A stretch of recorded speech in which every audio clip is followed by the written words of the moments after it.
This podcast of the Equine Forum is brought to you by the University of Louisville Equine Industry Program at the College of Business. It all begins in 15 seconds right after this word from our podcast sponsor. The University of Louisville Equine Industry Program at the College of Business is now offering a graduate certificate, which can be completed in 15 or 30 weeks and be done as a standalone or used as 20% of your MBA. Classes at both the undergraduate and graduate level are forming now for August. From the rail to your radio, this is the Horse Racing Radio Network. Hot Rod Charlie lets it out. Mind control will not give in. Mind control comes back. Hot Rod Charlie, mind control, head and head, nose and nose, mind control. Hot Rod Charlie, photo finish. Photo finish in the Salvatore Mile. Here comes Sacred Life to the outside. Safe Conduct is in between horses, but Sacred Life is now unleashed down the center of the course. Epic Bromance is very game to the inside, but Sacred Life is pushed on by. Sacred Life is too good. It's Sacred Life to win the Monmouth Stakes. Welcome to the Equine Forum, presented by TwinSpires. It is Bella Sophia in front by 3. Obligatory in second, then Glass Ceiling and Easy to Blast. And it is Bella Sophia with a front-running victory, holding on over Obligatory in the Bed of Roses. Monomoy Girl in front. Swiss Skydiver coming up the rail. In between horses, Harvest Moon fights on. Valiance is running a big one on the outside. Monomoy Girl packs the 16th pole in front. She's in front by 2. Valiance is second. As they come down to the line, she did it again. Monomoy Girl and Florent Giroux have won the distaff over Valiance. Now, here's Mike Penna. Good morning once again, everyone. It is post time for the show that launched a network, the Equine Forum, presented by TwinSpires, all right here on the Horse Racing Radio Network. Mike Penna, Baron of the Backstretch, ready to roll with you on this Father's Day weekend. Happy Father's Day to all the dads across HRN Nation. The next 3 hours, right up until 11 a.m. Eastern, here on Sirius 216 XM 204, are loaded with all kinds of different content. I think you're really going to enjoy this show here today. Of course, if you're tuned in on our affiliates in Lexington, Louisville, and across the country, you're streaming us worldwide or podcasting us on our website, horseracingradio.net, or wherever you get your podcast after the show concludes. Want to welcome you to the program as well. Listeners in more than 160 countries have made the Horse Racing Radio Network their home for racing content, and do that each and every year, and we certainly appreciate all of your support and tuning into all of our shows that we bring your way every single week. Well, the word parody is a term used quite often when referring to teams in a variety of different sports who appear to be evenly matched. No one team stands above the others as being dominant. Or if a team has separated themselves from the pack, they certainly don't appear to be invincible or unbeatable. Parity, by definition, is the state or condition of being equal. We saw that play out in the NCAA men's basketball tournament this year, where the Final Four consisted of a 4 seed, 2 5 seeds, and a 9 seed. The PGA Tour has held 35 events so far this season with 29 different winners. Only 4 golfers have been able to win multiple tournaments this year. That's parity. Since Justify swept the Triple Crown in 2018, parity has been the optimal word to describe the 3-year-old division. Certainly through the Triple Crown seasons the past 5 years. When Arcangelo crossed the finish line in the Belmont Stakes last Saturday, he wrapped up a 5th consecutive season in which no horse would win multiple Triple Crown races. Mage won the Derby, National Treasure, and then Arcangelo. 5 consecutive years, which no horse could win more than one. That, my friends, is parity. The state or condition of being equal. And I think you can look at this from 2 different angles. You can say, oh, well, it's a weak 3-year-old crop. Everybody's just okay. There's no standout. Or you could say, you know, it's a year in which all of the 3-year-olds in this crop are pretty good. But they're all on the same level. No horse is significantly above the others. In terms of the first point and the strength of the 3-year-old crop, I've always believed, and I've said it on the show many, many times, you can't determine the strength of a 3-year-old crop this early in the year. And I know we're about halfway through the year, but it's still too early to be able to determine if the crop is strong or not. You can make a somewhat accurate assessment of which horse appears to be the best of the division, but until the 3-year-olds start taking on older horses later in the year, we won't know how good this 3-year-old crop really is.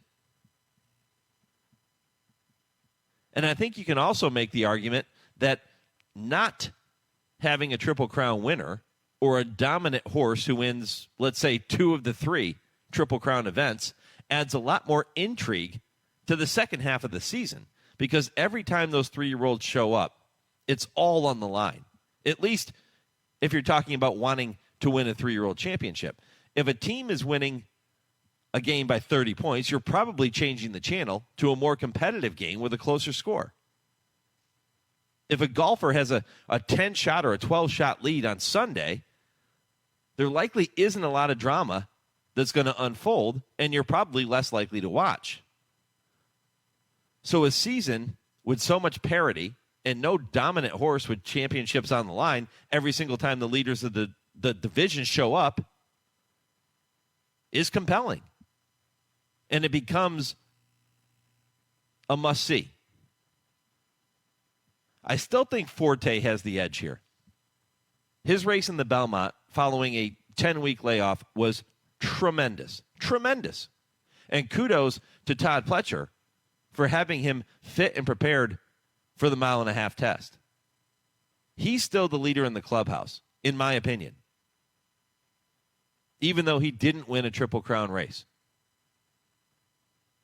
With that said, a race like the Travers this summer is going to be huge. It's called the Midsummer Derby for a reason. And I think this year that term applies probably more than even in recent years. It'll be huge in determining the 3-year-old champion, assuming it's won by Forte or any of the other 3 Triple Crown race winners. You're going to hear from trainer Jena Antonucci looking back on her historic Belmont win coming up in just a few minutes at 8:15 Eastern. I'm also going to go down the road to the Breeders' Cup a couple of times for you this morning as I welcome Hall of Fame trainer Steve Asmussen to the program at 8:35, and you're going to hear from owner Steve Laymon of First Row Partners at 9:30.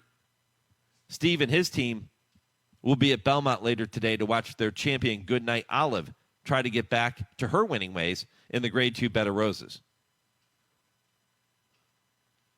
Louisiana Derby winner Kingsbarns is back in action today in the Pegasus Stakes at Monmouth, racing for the first time since finishing 14th after pressing that ridiculously hot pace in the Kentucky Derby, a race in which most experts thought there was no pace. There's always pace in the Kentucky Derby. I'm going to visit with Spendthrift Farm GM Ned Toffey at 9 o'clock Eastern to talk about their talented 3-year-old. Barry Pearl will be with me at right around 9:15. Barry heads up Jockeys and Jeans. Next Saturday at Caesars Palace, the annual Jockeys and Jeans event is going to be held for the first time outside of a racetrack. Be held at Caesars in Las Vegas, and the proceeds of those events go to benefit the Permanently Disabled Jockeys Fund. And for those of you who have tuned into this program for many years, you know we are huge in supporting PDJF here on HRN. It is our official charity. They do a wonderful job, and Barry's going to be here to tell you what you can expect with the Jockeys and Jeans event, and maybe you can even book a flight and head out to Vegas and be there for it next Saturday. Scott Shapiro will be with me at 10 o'clock Eastern for the TwinSpires Triple Play. Kurt Becker will take you on his weekly stroll through racing history at 10:20, and Dale and Tim going to be with me at 10:30 Eastern for I Ask, They Answer. So here's the full lineup in order. You'll hear from Jena Antonucci coming up at 8:15. Steve Asmussen, the Hall of Famer, with me right around 8:35, 8:40. Ned Toffey from Spendthrift at 9 o'clock. Barry Pearl, 9:15. Steve Laymon, First Row Partners, at 9:30.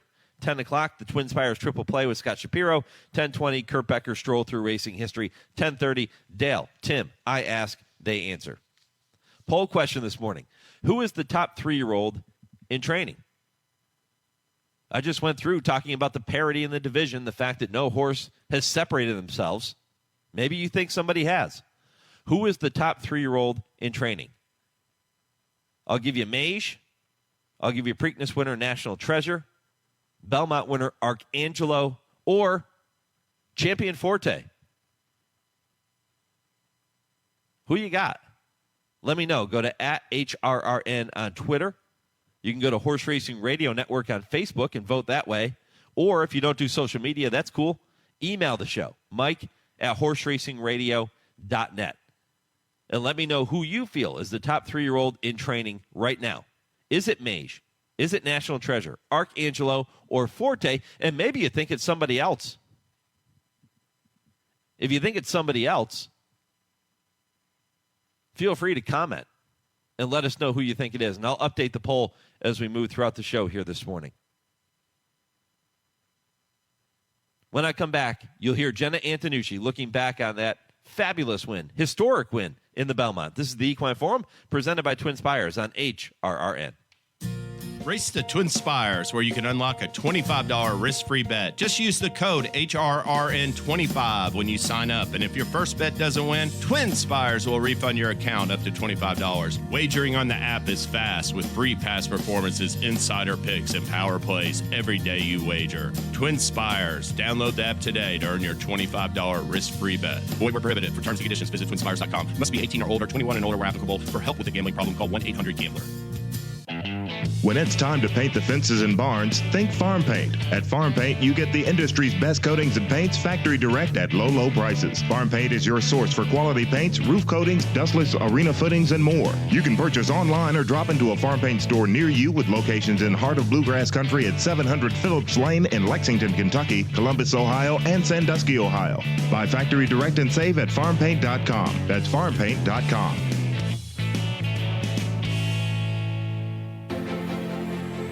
There are plenty of thrills at Gulfstream Park during the Royal Palm Meet with live racing Friday through Sunday and simulcast opportunities 7 days a week.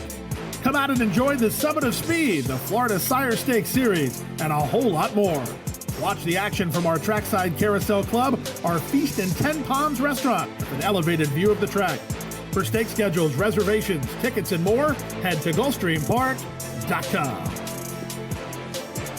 Here with Joe Brown Nicholson of Nicholson Insurance Agency. Joe, what would be a common misunderstanding between an insured and the insurance company? Mike, one issue is a policy condition that requires notification when an insured animal becomes sick or injured. Do you mean in life-threatening situations? Not just then, but if a veterinarian is called in for treatment other than routine care. Take, for example, if a yearling colt gets his foreleg caught in a fence and tears the skin. The coat is stitched up and everything seems fine, but later the coat develops a systemic infection. Then there's a serious situation that the company knows nothing about. So the company needs to know even if it's not a life-threatening situation. That's right. It's a policy condition. The company has a stake in the health of the animal because of the existing insurance policy. The company might want to have its own vet examine the horse. In most cases, though, just a call or email is all that is needed. For all your equine and general insurance needs, including farm owners, liability, homeowners, auto, and more, contact Nicholson Insurance Agency at 859-224-7080. You gotta know Joe.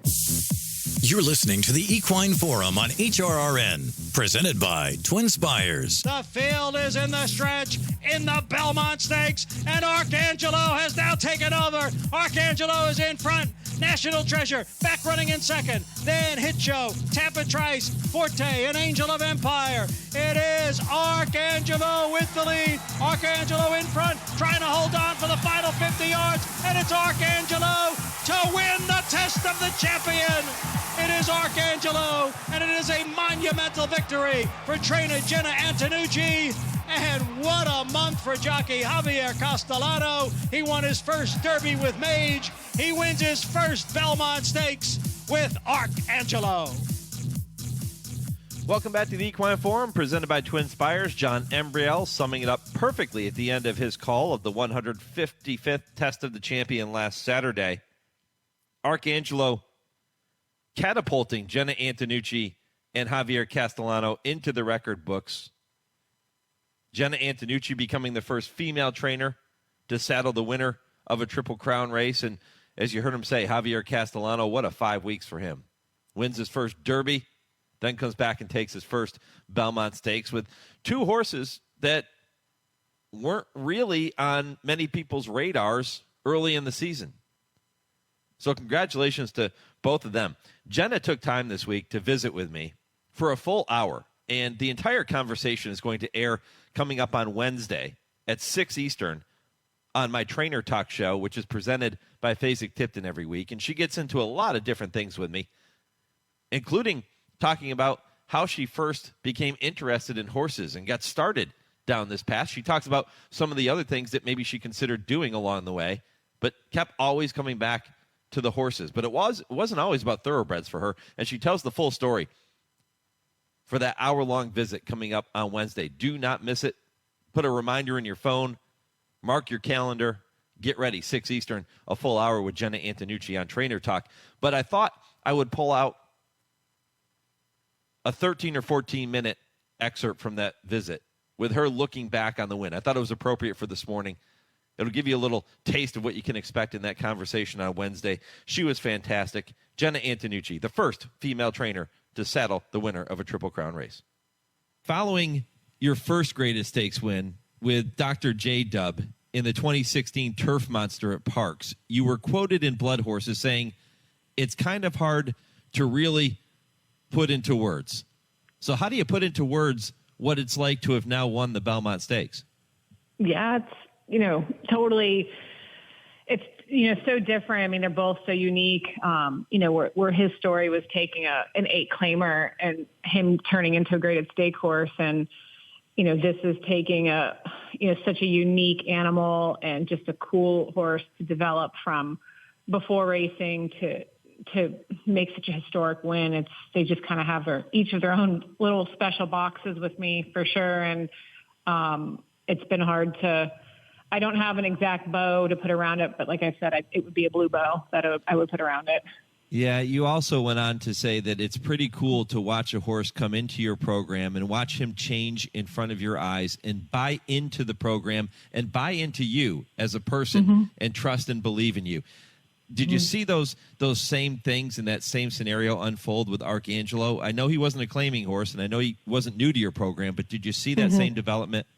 Yeah, I mean, there were threads of the same development. I mean, I think with the other horse, it was him learning to trust again and believe in the people around him, where we've been so careful not to break that trust with this and all horses that come to us from the beginning. So just watching him just continue to trust and lean in and give us everything he has. And just, it's just hard to put that into words of what a gift that is. And most horsemen will understand what I mean by that. Take me back to June 10th. Put me there with you at Belmont Park. Fox caught you on their television broadcast perfectly as the horse was crossing the finish line. The raw emotion, you were just overcome, and it was fantastic to see. Put me there with you. What was the moment like? It's a little over the top, and I acknowledge that. But I think part of it was just the buildup of, Javier sat a smart trip. Our intention was never to go up the rail. We didn't expect that in any capacity. And we had absolutely leaned into he would likely be going around horses and try and get the early jump on them. And my sheer, are you kidding me, start of that was watching him be able to come up the rail. And when I'm yelling at him, like to put him in there and to, ask him, it was just because, one, you don't want that hole to close again once, obviously once Johnny knew who it was. He didn't know, I don't believe he knew someone was back there, but didn't know who it was. and he rode a very smart race and doing what he was supposed to do with Fanning, who was on his outside.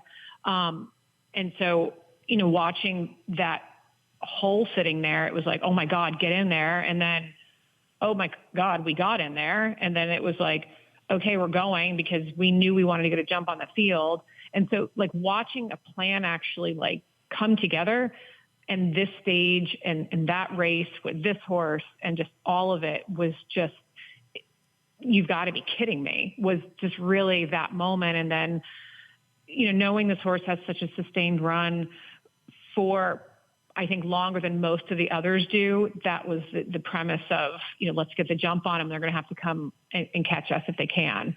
And then Javier's, tactical riding late, put him out in the middle of the track, and they'll have to go around me if they're going to try and pass me, kind of thing. And it just was crazy and then, that last 50 yards when, they're not going to pass you, it just flows over you with the, holy crap, this is actually happening, kind of thing. And we just did this team did this horse did this, and it all hits you like, a Mack truck in that moment.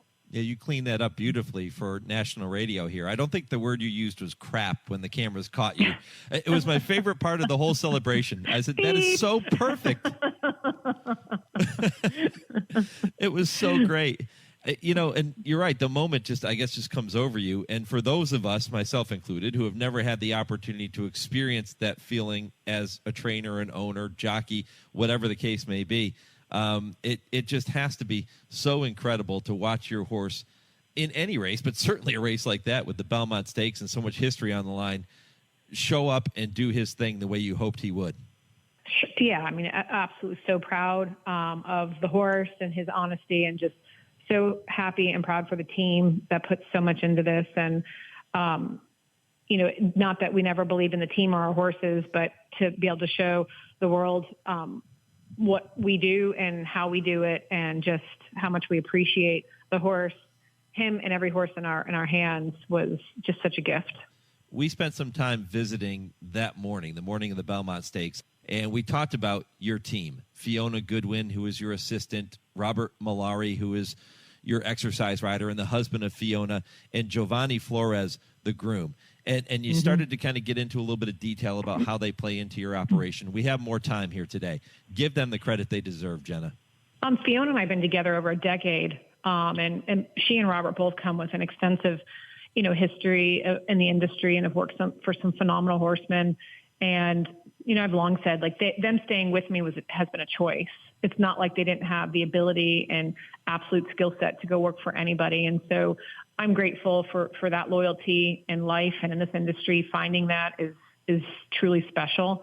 And so I'm so thankful that they had the opportunity to have another great big horse in their careers that has meant so much to them. Robert was a jockey way long time ago, and, he's just such a big part of this horse, and just knowing how this horse feels and what, if anything isn't right, or if he's a little flat or not. And just, I have to give Robert a lot of credit. He has had the utmost confidence, and we always tell him to stop because he's going to jinx it. No one's going to beat this horse today. No one's going to beat this horse today. And those kind of vibes, when you're putting that out there, those are the things that the horse feels, and feels your confidence. And so, Fiona's a phenomenal horsewoman, originally from Ireland, comes from a huge horse family, a lot of show jumping, with a lot of success in that avenue, in that whole realm of horses. And so just has a really great foundation to see the horse, feel the horse, and has been enough programs to know what she liked and didn't. And so, in our daily conversations of talking about where these horses are and where we need to go. And, there's some times where she's like, I would like to give this horse an extra day, or this one an extra day. And it's like, we can talk about the reasons of why. And, if it's me saying, that's not a good enough reason, we need to lean in and do this, and here's why. And there's a compromise on that throughout. And so that's instrumental in her attention to detail and her sheer love of the animal, and that communication just wide open. And she knows, I like hearing some of the things sometimes, but I'm going to hear them and respect where she's coming from, and we'll find the right answer for the horses. Same with Robert. I'm a big one. I want feedback from people that are on their backs. If they don't know exactly what they're feeling, but they know they're feeling something, that's fine. Me riding for so long, I can see most of it. And so I'm able to ask them, well, this is what I'm seeing. Is that what you're feeling? And help them put into words what they may not be able to. And so that's invaluable, I think, for what we do and how we approach training. And Giovanni he started with me 10 years ago. I literally hate saying that because it means that I'm 10 years older. But he started with us as a hot walker. His mom was my forewoman when we were in New York full time, and has grown through these years and is just such a kind, quiet soul, and loves his horses. I mean, even Archangelo, when he uses them as a chew toy, he'll literally still Archangelo's a big sleeper. He lays down all the time. And so he'll be in there like laying with him or playing with him and those kinds of things. And it's invaluable. And Saturday meant so much to him. His mom actually was our hot walker during the race. So for me, it's just such a full circle moment, and so thrilled for their family to be able to experience something like that is just very special and stuff you can't write. And so he was quite emotional, which was so cool, that it meant so much to him, and he was so proud. And those are intangible things of our day-to-day things that, I'm telling him thank you, and he's like, no, thank you. And so it was just proud of him and how he's grown and the horseman that he has become through this journey in our stable. And again, that loyalty and feeling safe in our program and growing through our program. And then a little sidebar, Bernice, who is one of the main outriders at Naira now, is family to Giovanni and Rosie through marriage. And she actually learned how to gallop with me when we were in New York full time. So to watch her grow her career the way that she has to become an outrider and be part of it and just going crazy when we won and was thrilled she got in the win picture with us is, it's treat people right. And you hope that in the future, everything has a way of being able to repay them for their loyalty and for believing. And it's just been wonderful from a human side and sometimes what's bigger than racing side. I'm so glad you talked about that, Jena, because it was going to be my next question. In any sport, when you win a championship or accomplish something great, just as you have here in thoroughbred racing, one of the great joys is being able to celebrate it with your teammates, those who have been through thick and thin with you and have seen the highs and the lows and battled through everything to get to that point. And you just went through your team, which is a beautiful thing. I was going to ask you what it was like for you to see the joy on their faces, but I think you outlined it perfectly, especially with Giovanni. What a special story. It is, and it's not something that can be monetized. And I'm a huge one on, and I had mentioned this the other day, I have such gratitude for what everyone brings to the table, not even just in my barn, from the starting gate crew to, people that take care of the bleachers in the front and the front side, to security, to, all the unsung and unspoken of parts that come into this. And so it was a lot of enjoyment to be kind of back up at Belmont for a bit of an extended stay and see some of these people I hadn't seen in several years just because we were coming in and out, and appreciate their friendship, because there was never I can't talk to you because you do this. That's just not who I am and not how I'm wired. And I appreciated their, excitement for us and our team and in accomplishing this victory. And again, it's such an invaluable piece of gratitude that I have towards just the best in human nature. Jena, I know that most female trainers, when I talk to them about being a female in a male-dominated profession, they will say, yeah, I have to work hard, just like anybody, but they look at themselves as being trainers, not a female trainer, a male trainer. It doesn't matter. But is there a sense of pride that goes into this? You blazed your own trail. You've now created a category in thoroughbred racing history that never existed. There has to be a sense of pride here for you. It's a thing. It's something that I'm working on trying to get comfortable with. I am a bit of a behind the scenes person. I like the horses do the talking. I like to be behind my staff to give them opportunity to enjoy an experience. And so this has been obviously a kick in the butt to not be behind there. And so I'm not struggling. I'm trying to navigate my footing on that. I am certainly grateful and proud to carry that flag. And yes, I'm the same way. I'm not a huge, and I said this on the ABR film that we did, I'm not a huge woman forward thing of victimhood of, oh, I'm a woman, so it's this, and I'm a woman, so it's that. And I happen to be a woman, and I happen to train racehorses. And I very clearly, logically understand what we've accomplished. And I will never be able to put in the appropriate words how grateful I am for that. And as I've stated, to be able to have a little bitty platform to potentially help others with their journey is a gift. And I will do my best to steward that and to help create opportunity for people and for women that are, pulling their time in and working hard, just like I do and we do. And I am a big one on, I don't care what your gender is and what you do, just do it exceptionally well.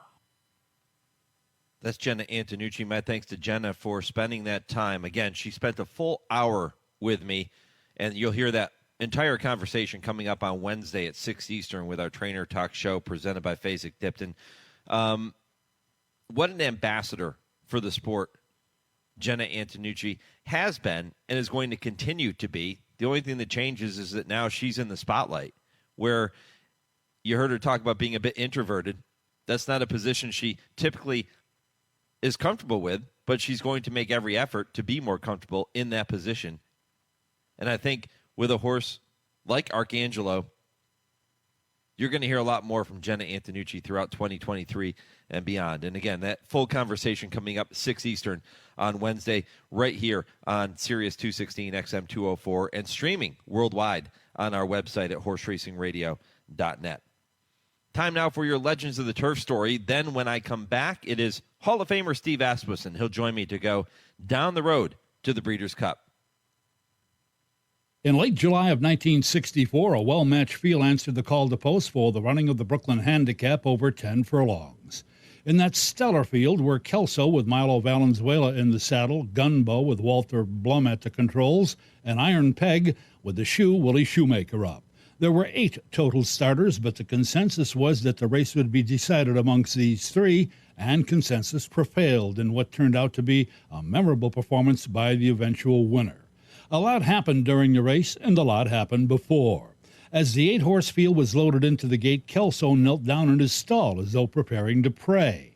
Rather than getting up on his feet, he reared back and sat on his haunches. It seemed totally out of context for the grand old champion, who had been calm in both the paddock and during the parade to post, but for whatever reason, he was rank indeed at the gate. In fact, the starting gate went slightly askew as he went to his knees. Kelso had injured himself in the very same way while in training in California once before, and that had cost him the winter of racing. When Valenzuela and an assistant starter finally got Kelso righted, starter George Cassidy got the field away immediately and in good order. Kelso broke alertly enough, but by the time the field had gone barely an eighth of a mile, he had dropped well back into 7th place.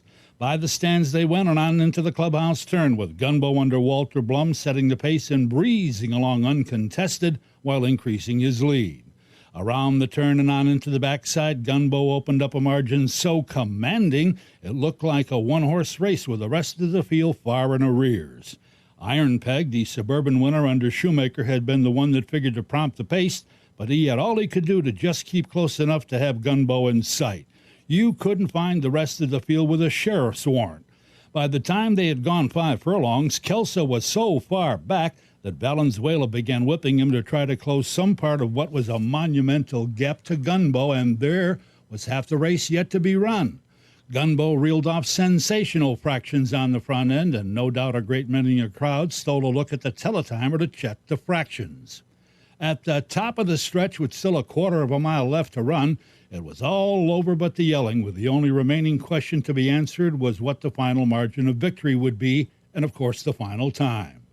Blum was in the proverbial catbird seat for the entire trip, opening up a lead of 7, then 9, 10, and finally 12 lengths, the winning margin.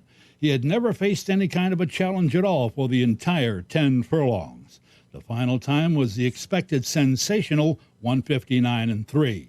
Until this race, Gunbo became the first and only horse to have ever clocked less than 2 minutes for the distance in New York. Kelso appeared to have suffered no ill effect from the incident at the gate, returning after the race in good shape with no soreness.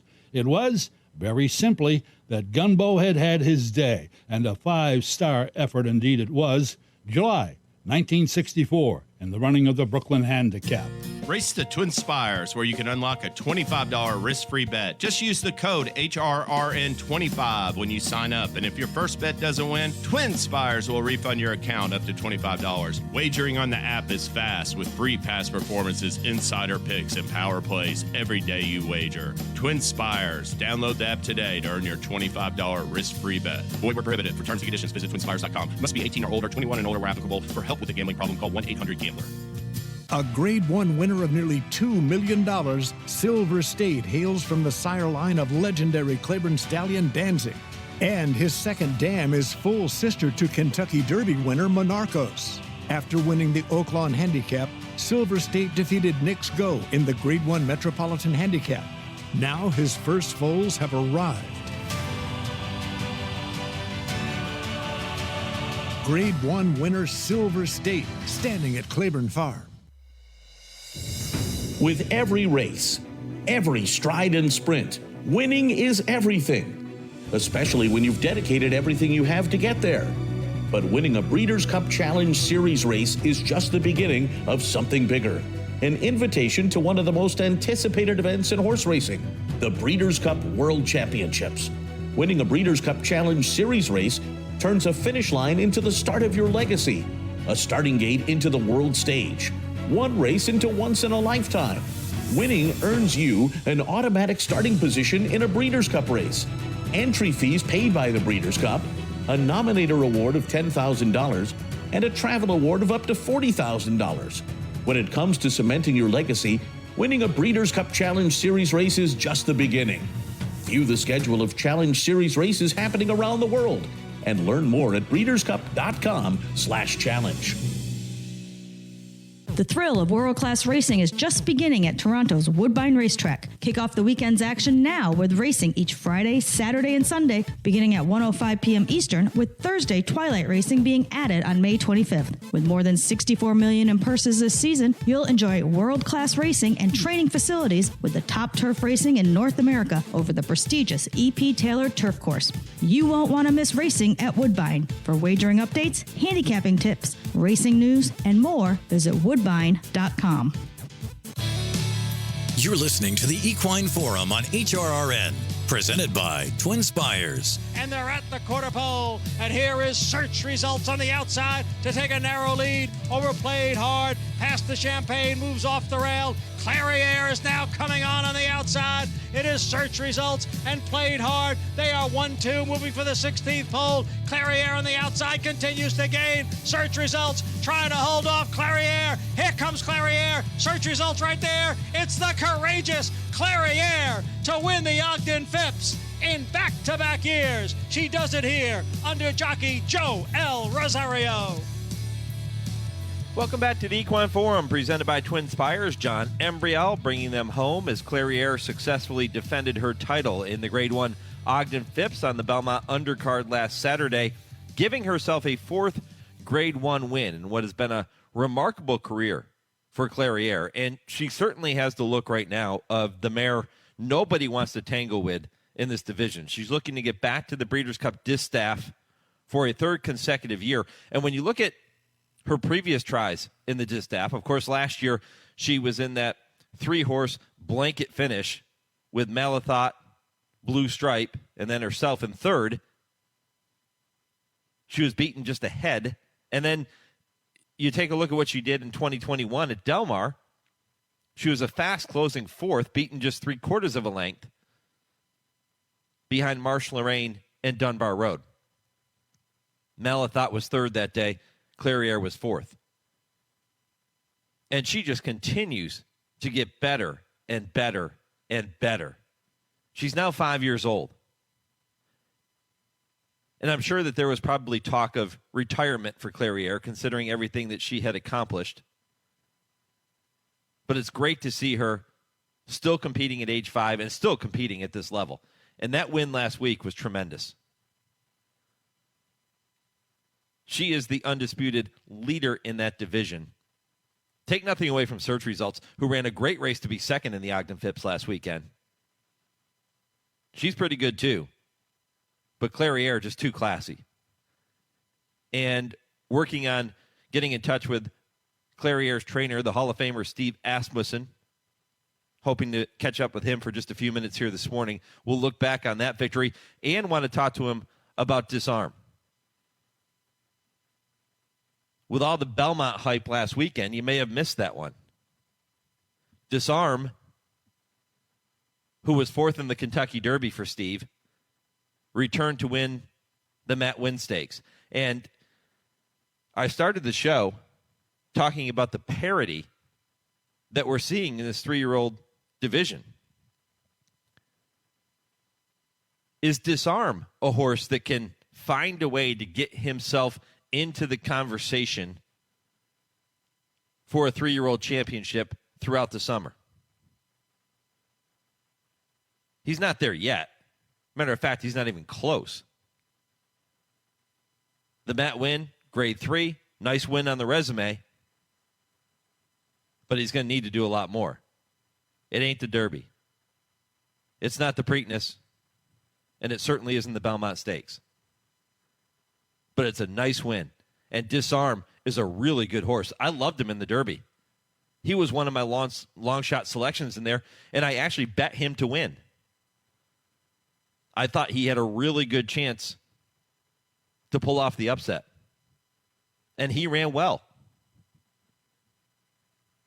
But in a season where there is so much parity, could a horse like Disarm get on a hot streak now and rattle off maybe a couple of grade 1s and have a good placing in the Breeders' Cup Classic, let's say? And would that be enough for Disarm to get into the conversation for a 3-year-old championship? Poll question today. You can go to @HRN on our Twitter page to weigh in. You can weigh in on Facebook, Horse Racing Radio Network, or you can email the show. If you don't do social media, Mike at horseracingradio.net. Who is the top 3-year-old in training right now? Is it Derby winner Mage? Preakness winner National Treasure? Is it Archangelo, the Belmont winner, or Champion Forte, who did not win any of the Triple Crown races? Well, right now, 53% of you are in agreement with me in the comments I made in the beginning of the program today. 53% of you saying it's Forte.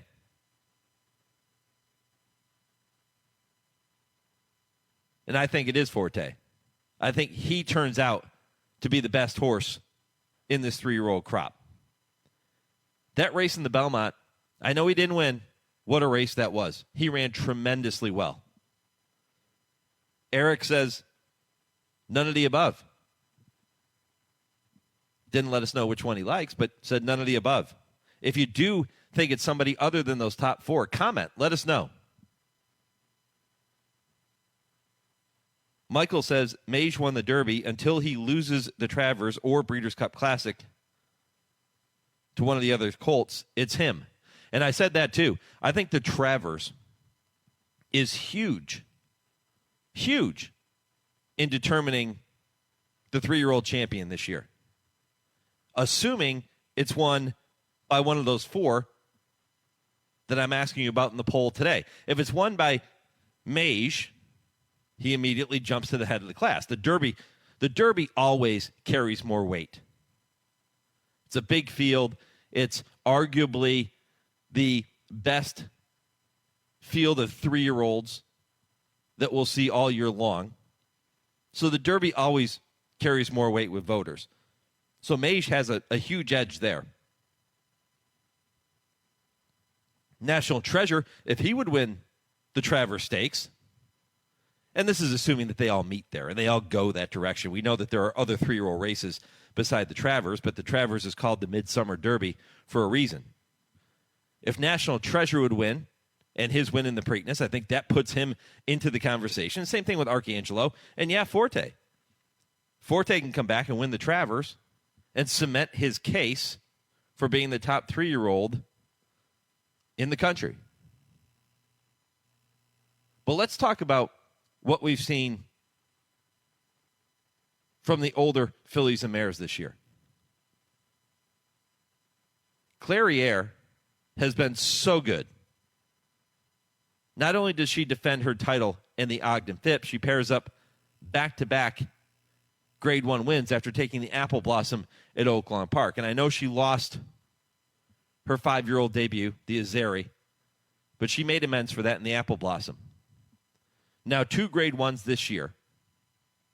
And she really does. I mean, when you look at her overall body of work throughout, and I know when we're talking about a championship this year, you can't do that. You have to look at just what happened in 2023. But she's off to one heck of a start, isn't she? 2 Grade 1 wins from 3 starts. Search results. I mentioned ran huge last weekend in that race. She doesn't have the resume that a Clairiere has. That would have been a massive win for her. She was 3rd in the La Troyenne in her previous start and now 2nd in the Odgen Phipps. Knocking on the door, but she's not one that you look at as being in contention for a championship in this division right now. Secret Oath was the horse that many people thought, because of the fact that she and Clairiere had been battling in some of the other races at Oaklawn Park earlier this year, the Azeri and the Apple Blossom, she was the one that many people felt was going to be right there. She didn't bring her A game last Saturday. Never really in contention. She ends up finishing 5th in the 6-horse field. Played hard, a horse that you heard from her trainer on this show last week, Phil Bauer, after winning the Grade 1 La Troyenne. She had the look of a horse that was kind of an upstart horse in this division. And at age 5, just like Clairiere, maybe would throw her hat into the ring. I don't think she disgraced herself by any stretch of the imagination.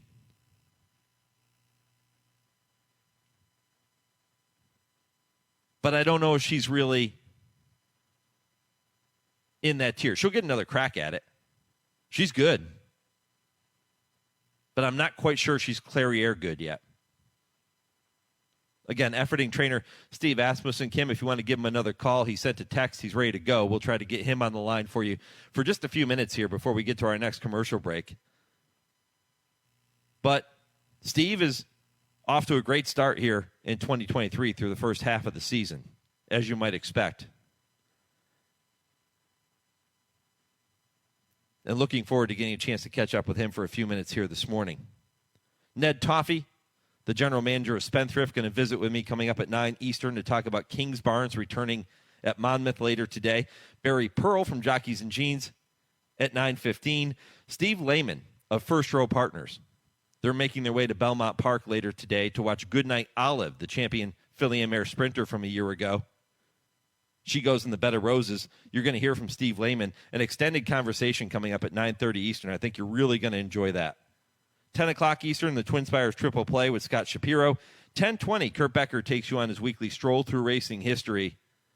And at 10:30, it is I Ask, They Answer to wrap up the program here this morning with Dale Romans and Tim Wilkin. Steve Asmussen is with me now. Steve, good morning, my friend. Appreciate a few minutes. Good morning. I was just going on and praising Clairiere for everything that she's done throughout her career, but certainly here in 2023. She adds a 4th Grade 1 win to her resume last weekend in the Odgen Phipps, defends her title in that race. And right now, Steve, I don't think there's anybody better in this division. Well, we're obviously extremely proud of Clairiere and who she is, and extremely thankful that she is still in training and able to show exactly how good she can get. I was saying that race last weekend was really good because she had to fight a little bit, and she proved that, as she has so many times in her career, she's all class. How do you describe that performance last weekend? I do believe, as you mentioned, she's all class, but she's figured out what it's for. I mean, she picks it up to the wire. Last two races are as exciting as it can get, but she definitely runs like she has an understanding of where the wire is and what the idea is. The last two seasons, she has been just really, really next level good. Do you find that she's getting maybe better as she continues to get older? I think it's just along her pedigree. Curlin, cavorting, both great early and better late. And she is, mentioned it a bunch of times, she is racing royalty, and I definitely feel that she is better now than she's ever been, and we expect her to continue to improve. It's so great to see her competing as a 5-year-old in an era where so many horses retire long before they get to that point. Was there ever any conversation, Steve, of retirement after that campaign last year? I think that, obviously extremely thankful to Barbara Banke, the whole Stone Street crew. I think we were a head away from what we think that she needs to get done last year. Some trainers would consider it an embarrassment of riches when you look at the horses you have in your barn, Steve, and you've been very blessed over the years. You and I have had many conversations about these top horses. You have another really talented filly in Echo Zulu, who came back in the winning colors this year. She won that race back in May. Give me a little update on her. Yeah, I'm extremely excited about her first race back, and Echo Zulu being champion 2-year-old, I'm keeping her at one turn right now. I think that she is considerably better than good. She is a champion, and I expect her to prove that again this year. Do you think we'll see Echo Zulu at 2 turns down the road?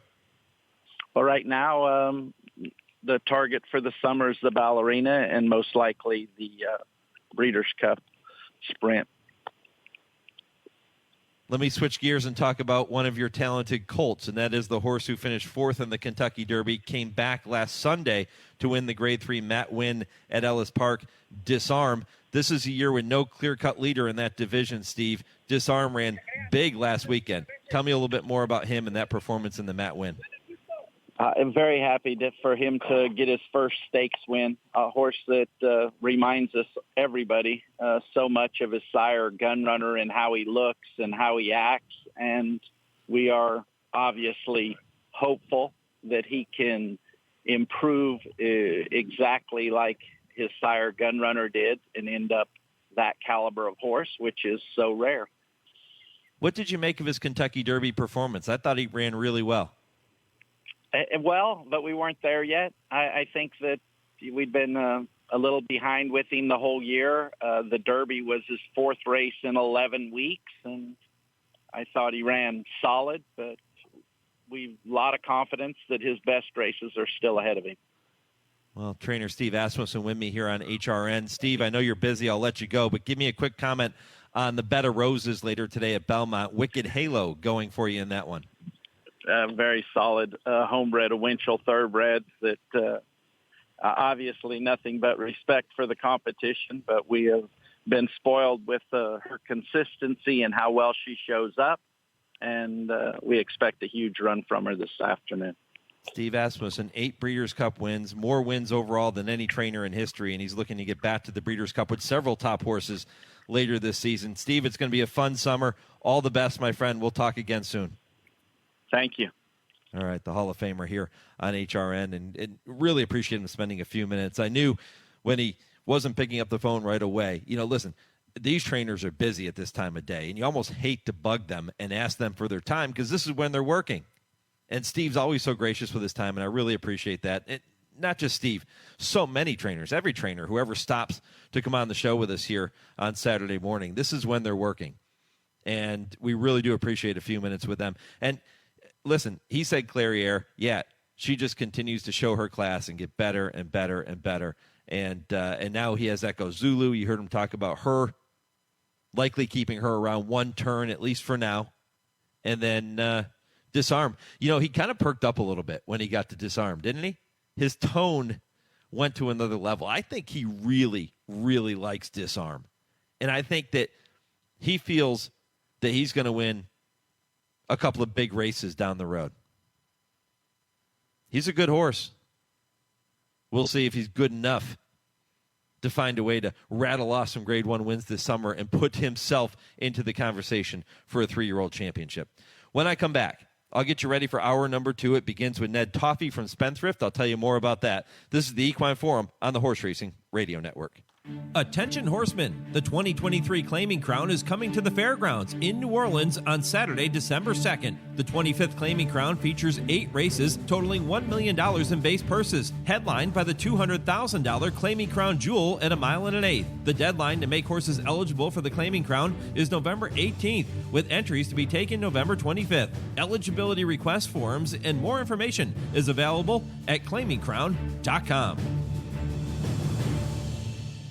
James Brown and Bill Cowher welcoming you back to Dennis Melvin's house. It's time for the Midnight Snack Run. This is one tricky obstacle course. Sticking to healthy habits in this kitchen is going to take focus and determination, but it can be done, JB. He's already entered the snack part of the course, and he's eyeballing a jar of chocolatey candy. That is tempting right off the start. Uh-oh, he's reaching, Bill, but he pushes it away. Great stiff arm. He's approaching a plate of delicious-looking iced cookies. Oh, Dennis, you only want one of those. He blows right by him for the apple. Oh, the fridge. It's make or break time, JB. He stares down some rich-looking treats. Uh-oh, looks like he's headed for the soda. Wait, he jukes left, grabs the water bottle, and shuts the door with his elbow in record time. Unbelievable move. I gotta see that again. And he's out. He even turned off the light. That's the way you execute a midnight snack run. Stand Up to Cancer and Rally want you to reduce your risk for cancer. Go to takeahealthystand.org. Adopt US Kids presents What to Expect When You're Expecting. A teenager. Learning the lingo. Today I'm going to help parents translate teen slang.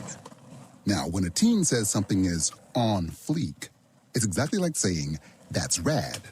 It simply means that something is awesome or cool.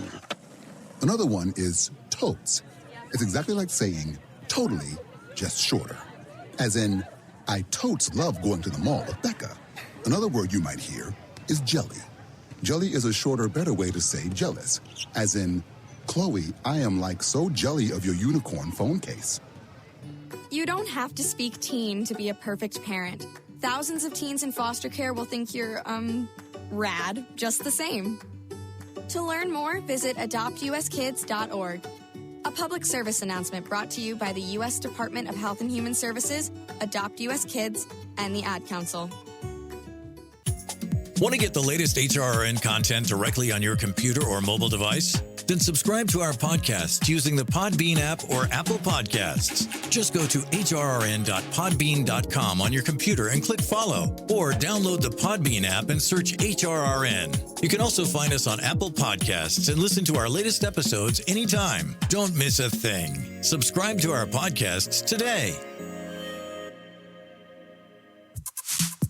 You're listening to the Equine Forum on HRRN, presented by TwinSpires. Looking to gain on the far outside as they straighten away as Instant Coffee has the black cap. In the meantime, it's still Kingsbarns. Kingsbarns 1 furlong to go, and Kingsbarns looking to finish them off in the Louisiana Derby. And Kingsbarns has opened up 5 lengths now on Disarm, who's gained second from Jace's Road, Chopper's Revenge. Instant Coffee is next, but it's Kingsbarns and Flavian Pratt. Kingsbarns undefeated, 3 for 3. Kingsbarns won by 4 from Disarm. Jace's Road was next, then Sun Thunder, Shopper's Revenge, Instant Coffee, and Tabit's Conquest. Kingsbarns goes wire to wire. John G. Dooley with the call of the Louisiana Derby on March 25th, a 3rd consecutive victory to begin his career for Kingsbarns. Suffered his first defeat in the Kentucky Derby, finishing 14th after pressing a blistering pace. And I always think it's funny when people talk about there being no pace. That was the comments we heard throughout the week leading up to the Derby. There was no pace in this race. Not going to be any fast fractions early in this race. Well, they blistered the early pace, and Kingsbarns got caught up in that, and he fades to 14th. He returns today in the Pegasus Stakes at Monmouth. And I'm going to be joined by Ned Toffey to kick off the second hour of the program. Ned, the general manager for Owners Spendthrift Farm. Barry Pearl going to be with me at 9:15-ish, 9:18, right in that ballpark. Stay tuned for him. We'll get a chance to catch up with Barry and talk about Jockeys and Jeans, the huge fundraiser for the PDJF that is taking place next Saturday at Caesars Palace in Las Vegas. Steve Laymon from First Row Partners will be with me for an extended visit coming up right around 9:30. And Steve's Goodnight Olive looks like she is going to be a handful again in that Filly and Mare Sprint division. She is the champ, and she certainly looks like she hasn't lost a step. She had trouble in that last race, the Derby City Distaff at Churchill. All kinds of trouble. I think she was much the best that day, and she returns today in the Bed of Roses at Belmont Park. So we'll hear from Steve coming up at 9:30. 10 o'clock, the TwinSpires Triple Play with Scott Shapiro. 10:20, Kurt Becker Stroll Through Racing History. And at 10:30, I Ask, They Answer with Dale Romans and Tim Wilkin, and plenty of topics to get into with them, including what Mike Rapoli came out with last Saturday morning on Twitter, stating his case for a commissioner in our sport. That is not a novel concept. It is not new. But maybe, just maybe, this is the time that comes to fruition. And the sport really, really takes a long look at making that happen, considering the environment that racing is now operating in. I'll talk about that with Dale and Tim in the final segment. I'm back with hour number 2 right after a 10-second pause for station identification and your Visit Barbados racing update. This is the Horse Racing Radio Network.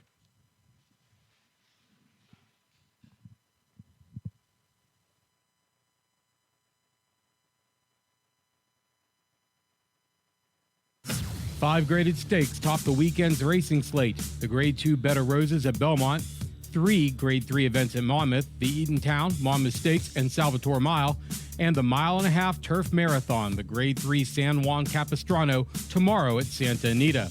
The Bed of Roses, named in honor of the American champion 2-year-old filly of 1949 and champion older female of 1951, has been won by the talented female sprinters, which include Bella Sophia, Dame Dorothy, Raging Fever, and the stakes record holder, Lewis Bay.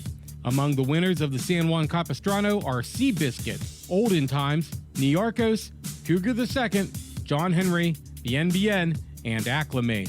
And that's your Visit Barbados racing update brought to you by Barbados Tourism. Learn more at visitbarbados.org.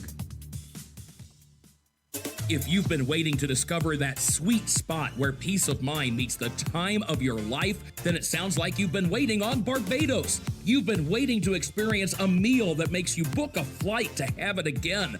You've been waiting for adventure in the sun, from the majesty of horse racing and polo to the thrill of surfing our playful waves. From the moment you set foot on the island, you will realize Barbados is exactly what you've been waiting for. Visit jetblue.com/Barbados for special vacation packages. This is the Equine Forum, presented by TwinSpires. Welcome back. Mike Penna, bearing of the backstretch, rolling on. Hour number 2 of the Equine Forum, presented by TwinSpires on this Saturday morning, Father's Day weekend. Again, happy Father's Day to all the dads across HRRN Nation. I hope you're celebrating in some form or fashion that involves thoroughbred racing. That would be a lot of fun. Maybe not. Maybe you're going to be on the golf course with your kids or hanging out at a barbecue, a pool, who knows. But enjoy it. It is your day. Enjoy every second of it tomorrow. Ned Toffey is going to join me coming up in just a few minutes, the general manager of Spendthrift Farm. If you missed any portion of the first hour of the program, my conversation with Jena Antonucci looking back on her big historic win in the Belmont Stakes, or trainer Steve Asmussen joining me as we went down the road to the Breeders' Cup with the 8-time Breeders' Cup winner.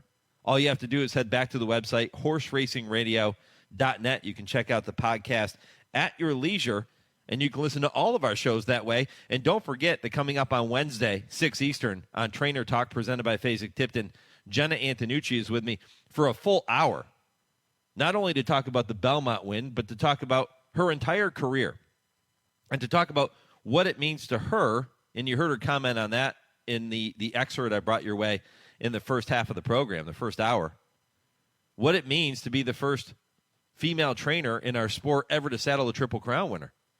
And as she said, I happen to train horses for a living. I happen to be female. And I think that's how most female trainers will view themselves in this game. It is a male-dominated profession. But Jena Antonucci proved that she's capable of great things. And that win last week was fantastic and good for the sport, too. Ned Toffey is the GM of Spendthrift. Looking forward to seeing Kingsbarns back in action at Monmouth later today in the Pegasus Stakes, and he's with me now. Ned, good morning. Good morning, Mike. Good to be here. Let me start by apologizing, and I think I did this prior to the Kentucky Derby at the Derby Trainers Dinner, but I made Kingsbarns my top pick in the Kentucky Derby. It was just too much to overcome for him.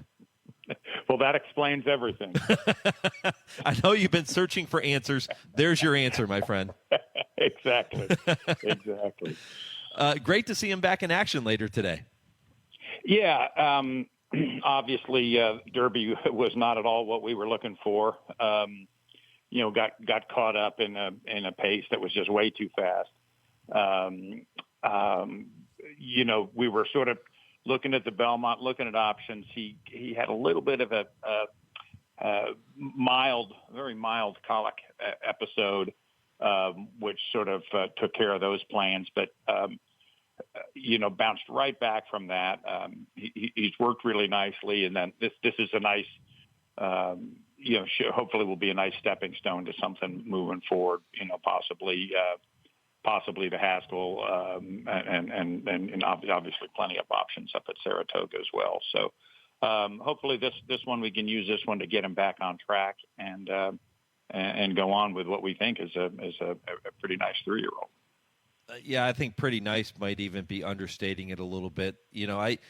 When you look at what he accomplished before that Kentucky Derby, being undefeated in his first 3 starts, winning the Louisiana Derby in just his 3rd career start and doing it extremely impressively, you have a horse with a lot of talent here. And Ned, I was talking about this at the beginning of the show. In a season where there is no clear-cut leader in the 3-year-old division, although many people feel, myself included, that Forte is still at the head of the class, do you see Kingsbarns as a horse capable of rattling off some big wins this summer and getting himself into the conversation for a 3-year-old championship? Well, we would sure love to see that. I think he's got to show us, what he can do in a tough field of really good horses. For me, I sort of throw the Derby out, the Kentucky Derby, the Louisiana Derby. He caught a really slow pace. He was totally unchallenged on the front end. And I really don't even think that's going to be his best style is being on the front end. And if you go back and look at his first couple of starts, he did a couple of different things in those starts that really made us feel like this horse could be a nice horse. He took a lot of contact in his first start. He took a lot of dirt in his face. Had to wait for an opening up the rail, and when he got it, he took advantage. So he's done some really good things, and he's shown us some really, really good flashes of brilliance. We've got to see what he can do when he gets into a really strong competitive field, and see if he can take that next step forward. Like I said, the Derby I throw out because that was a crazy pace. Went way too fast, too early, and all we really learned from that is that he's not a super horse. Right. I still think this can be a very, very nice horse. He was, we bought him at Fasig-Tipton's March 2-year-old in training sale. He showed all the potential, all the talent in the world there. We've taken our time with him. Because as some of the horses do, it came out of that sale with a few minor issues that required time, and so we feel like we've given him the opportunity to show us what he can do. Hopefully, today is sort of the first step on the road to him proving that he can be a really nice horse.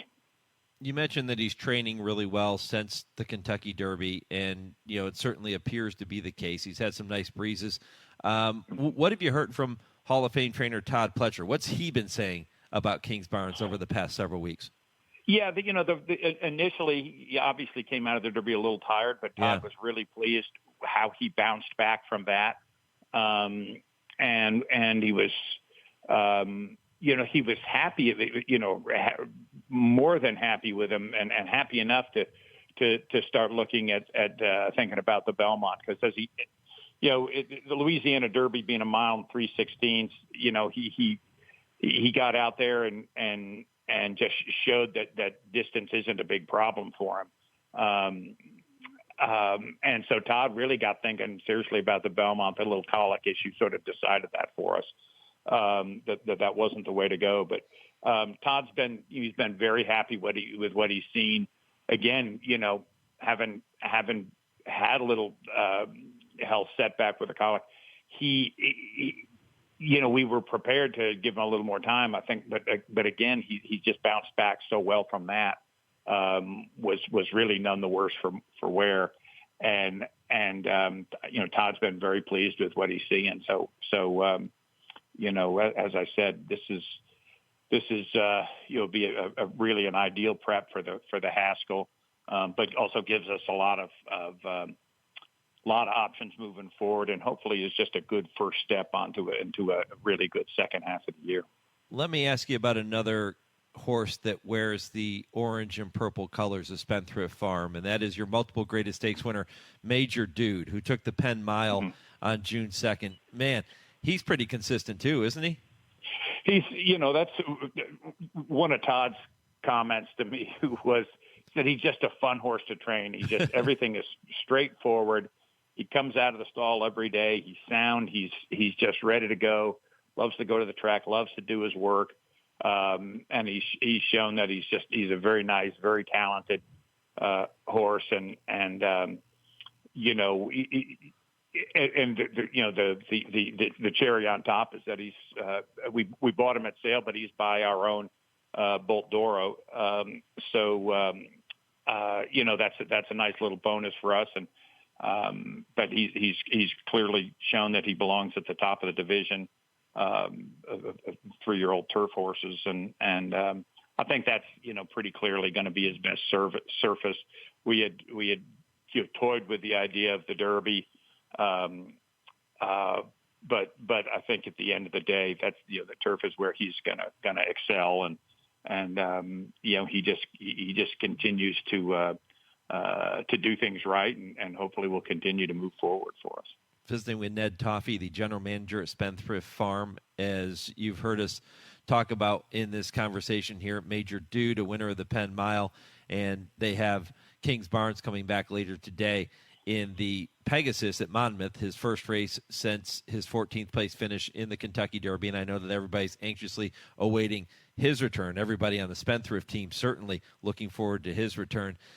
Ned, now that the Triple Crown is in the rearview mirror, and we've had 3 different horses win the 3 Triple Crown races in the series, it does appear to be a wide open season. But what we saw from jockey Javier Castellano, the great story of him getting his first win in the Derby and his first ever Belmont Stakes win last Saturday, and then Jena Antonucci and what she accomplished with Arcangelo. How do you view this past year's Triple Crown? Well, it certainly didn't go a long way to settling anything, did it? I think it showed that we've got a pretty wide open group of 3-year-olds. It's a wide open division. Every year, it seems early in the year, everybody says, well, it's not a great group. And then, as the year goes, say, well, this is a really deep group. And I think people are starting to feel like this is a fairly deep group of 3-year-olds. I think it'll be interesting to see, a lot, the Triple Crown is not necessarily advocating to change it, but it isn't necessarily laid out the way that would be ideal. I'm sure that Mage's owners would love to not have to have run back on 2 weeks. I'm sure they feel like there's a better effort in that horse. Forte having to miss that long stretch leading up to the Belmont. Obviously, that's not the way they would love to come into that race. National Treasure, just ran a great race in the Preakness, showed that he's talented and fast. So I think it'll be really interesting to see what the second half is going to go a long way to determining who the champion is. I think it, I do think that Forte is sort of in the catbird seat, but Jena is loaded with Arcangelo. Mage, has sort of a leg up as a Derby winner. So it's still wide open, but as these horses get to sort of pick their spots and come into the races exactly the way their connections would like them to, I think you'll really start to get a better feel for who really are the true leaders of the division, and hopefully with Kingsbarns we'll be right there in that discussion.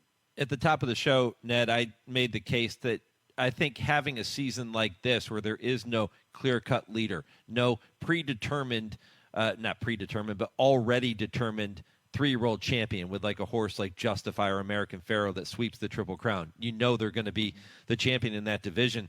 I think it makes it even more compelling for the second half of the year because every time those 3-year-olds meet in any of the big races, it's a must-see. That there is everything on the line. Yeah, and at this stage, no one race is gonna settle this. They're gonna have to, unless it's just a different horse that takes every race from here on in, then the voters have a real challenge. But somebody's gonna have to string together a couple of races, and I think that. I think that several of these top 3-year-olds look like they're in a position to do that, and just as a fan, it's going to be fun to watch and see how these guys sort themselves out. Well, Kingsbarns going to look to take his first step back later today. We'll see if he can find a way to throw his hat into the ring later this summer. Ned, good luck later this afternoon. Appreciate the visit this morning, my friend, and keep it rolling out there at Spendthrift. Thanks very much, Mike. Appreciate the time. All right, Ned Toffey, General Manager, Spendthrift Farm. They do a fantastic job. Check out their website and look at all the stallions. It's a fantastic stallion roster, and they are loaded, and they continue to produce top horses out there at Spendthrift. When I come back, I'm going to turn our attention to a event coming up at Caesars Palace in Las Vegas next weekend. That is, well, if you're thinking about being in Vegas, if you're thinking about maybe getting away next weekend, this might be the perfect thing to do. This is the Equine Forum presented by TwinSpires on HRRN. Race the TwinSpires, where you can unlock a $25 risk-free bet. Just use the code HRRN25 when you sign up. And if your first bet doesn't win, TwinSpires will refund your account up to $25. Wagering on the app is fast with free past performances, insider picks, and power plays every day you wager. TwinSpires. Download the app today to earn your $25 risk-free bet. Void where prohibited. For terms and conditions, visit TwinSpires.com. Must be 18 or older, 21 and older where applicable. For help with a gambling problem, call 1-800-GAMBLER. Racing fans, be sure to join us here at Spectacular Santa Anita on closing weekend for great racing and good times. On Saturday, 2-year-olds will take center stage in both the $100,000 Fasig-Tipton Debutante and in the $100,000 Fasig-Tipton Futurity at 5 furlong. Don't miss our traditional closing day feature on Sunday, the 84th running of the Grade 3 San Juan Capistrano at 1 3/4 down the hillside turf. Sunday is also Father's Day, and we've got several Father's Day event packages, including our Father's Day trackside barbecue, a front-runner buffet, drums for dads in the chandelier room, and more, all available at santaanita.com/events. And on Saturday, providing there's no single ticket winner on Friday, we'll guarantee a $1 million payout to any single ticket jackpot pick 6 winner, and we'll have mandatory payouts in all exotic wagers on Sunday. First post time on Saturday is at 1 o'clock, and on Sunday, first post is at 12 noon. Adina Stallions set the gold standard, all #1 in their category. Point of entry, the #1 stallion by black type and greatest stakes winners standing in Canada. Oh, the classy point of entry would not be denied. Shaman Ghost, the #1 second crop sire standing in Canada. It's Shaman Ghost, an overwhelming force in the last 16th of a mile. Signature Red, the #1 stallion by percentage of black type winners standing in Canada. Signature Red won his second Highlander in a row. And Silent Name, the #1 stallion by percentage of black type performers standing in Canada. A list that includes Grade 1 winner Silent Poet. Silent Poet in front, Admiralty Pier out the ground, but Silent Poet has won the Highlander Stakes. And don't forget Adina's new sire, American Guru. His first crop are now yearlings of 2023. American Guru, the son of Unbridled Song, whose family have already set their gold standards around the world. You're listening to the Equine Forum on HRRN, presented by TwinSpires.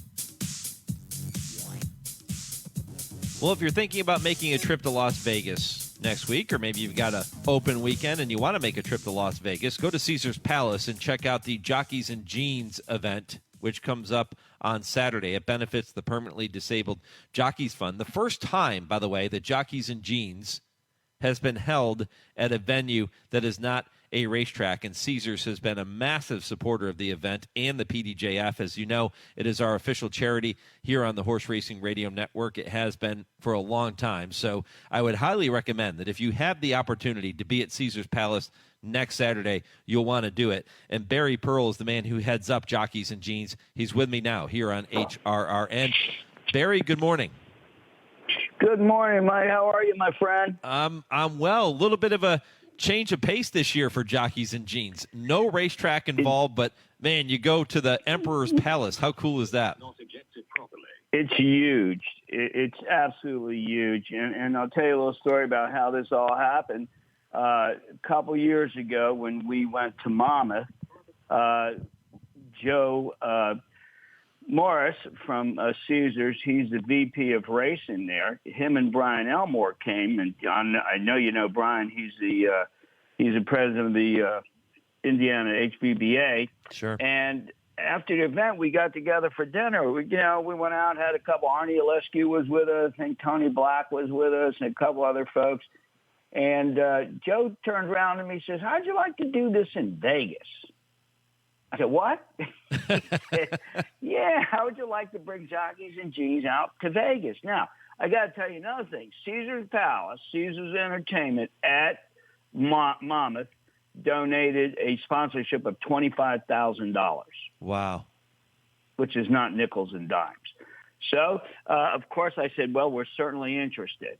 And we got together and agreed on it. And the next year at Churchill, they did the same thing, $25,000.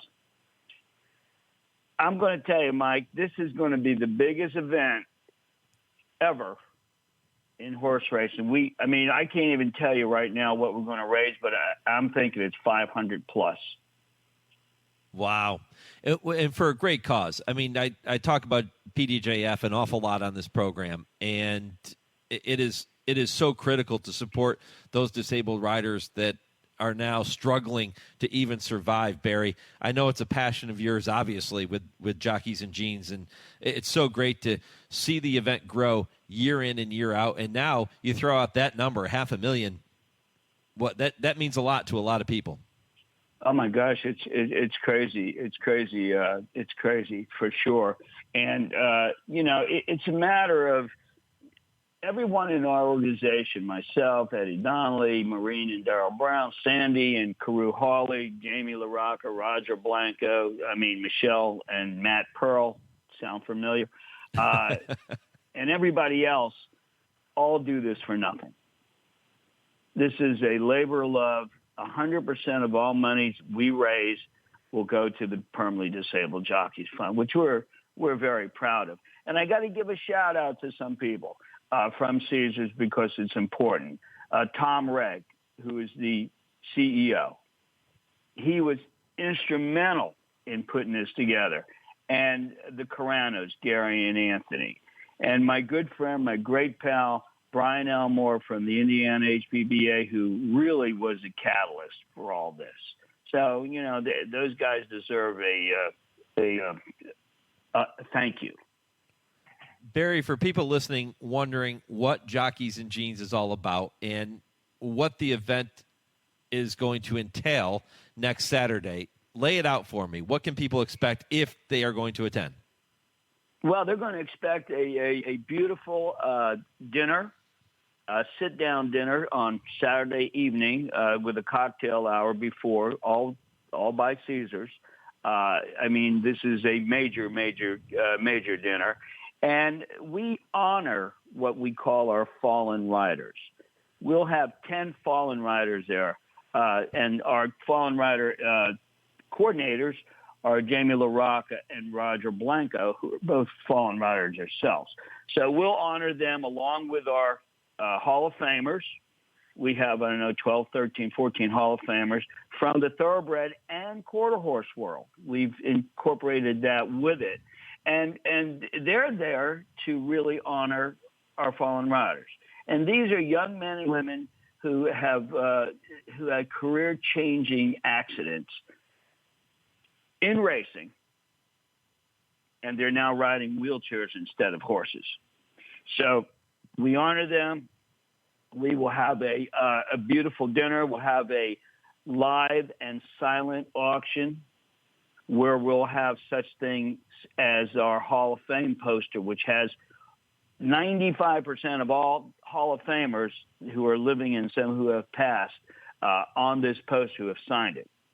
We will have our Kentucky Derby poster with, again, 95% of all Derby winners of the last 20 years, 30 maybe, who have signed that. Guys like Bill Bolin. Bill Bolin won the 1955 Derby when he was like 16. And then right on down the line, all these folks who have won it. We will have a autographed saddle, jockey saddle, with all the Hall of Famers signing, or most of that will be there. Things of that nature, which people come and they bid on. And I got to give a shout out to Churchill Downs. Churchill Downs, I called them about sponsorship. They said, we're going to do one better. How about if we give you box seats to next year's 150th Kentucky Derby for the Derby and on Friday for the Oaks? 6 seats in a box at the Derby. So that was a pretty big. So those are the kind of things that we'll be doing. We'll be auctioning that off. We'll be honoring our Man of the Year, and that is Mattress Max. He is coming out to Vegas for that. You know, he's done a lot of good out in the world, and we'll be presenting him with our coveted Man of the Year or Person of the Year award. And we'll be introducing the other folks, that will be there. We have Racing Rachel McLaughlin. She's coming from Indiana. She's the voice of Indiana racing.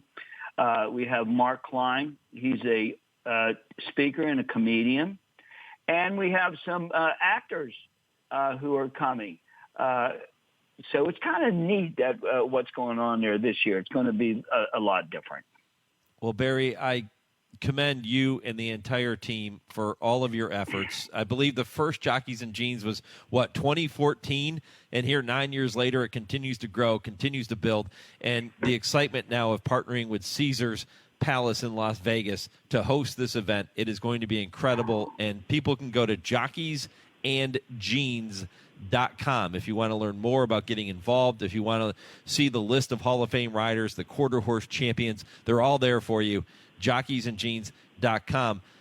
Barry, really appreciate it. Keep up the wonderful work. And when you see Sandy Hawley, tell him I think he needs to go back to the long hair and the mustache look. It looks pretty cool in that picture on the website. I love that picture. He says to me, Mike, he says to me every time I use it, why do you use that picture? I said, because there you were pretty.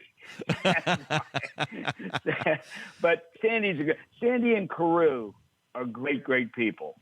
As you know, they were married a few years ago. I think Jockeys and Jeans were instrumental in bringing them together, and they really do a wonderful job with our Hall of Famers. And as I said, it's just a real heartwarming thing. And as of today, we have raised for the PDJF over $2.6 million. Incredible, Barry. Keep up the wonderful work, my friend. I've got to jump to a commercial break, but really, keep up the great work. People will encourage you to go to jockeysandjeans.com to learn more. Barry, all the best, my friend. Enjoy next Saturday. And thank you for your support, Mike. It means an awful lot to me. My pleasure, my friend. Anytime. Barry Pearl here on the Horse Racing Radio Network. When I come back, you're going to hear an extended conversation with owner Steve Laymon talking about Goodnight Olive, who returns in the Bed of Roses this afternoon. This is the Equine Forum, presented by TwinSpires on HRRN. Race the TwinSpires, where you can unlock a $25 risk-free bet. Just use the code HRRN25 when you sign up. And if your first bet doesn't win, TwinSpires will refund your account up to $25. Wagering on the app is fast with free past performances, insider picks, and power plays every day you wager. TwinSpires. Download the app today to earn your $25 risk-free bet. Void where prohibited. For terms and conditions, visit TwinSpires.com. Must be 18 or older, 21 and older where applicable. For help with a gambling problem, call 1-800-GAMBLER. There are plenty of thrills at Gulfstream Park during the Royal Palm Meet with live racing Friday through Sunday and simulcast opportunities 7 days a week. Come out and enjoy the Summit of Speed, the Florida Sire Stakes Series, and a whole lot more.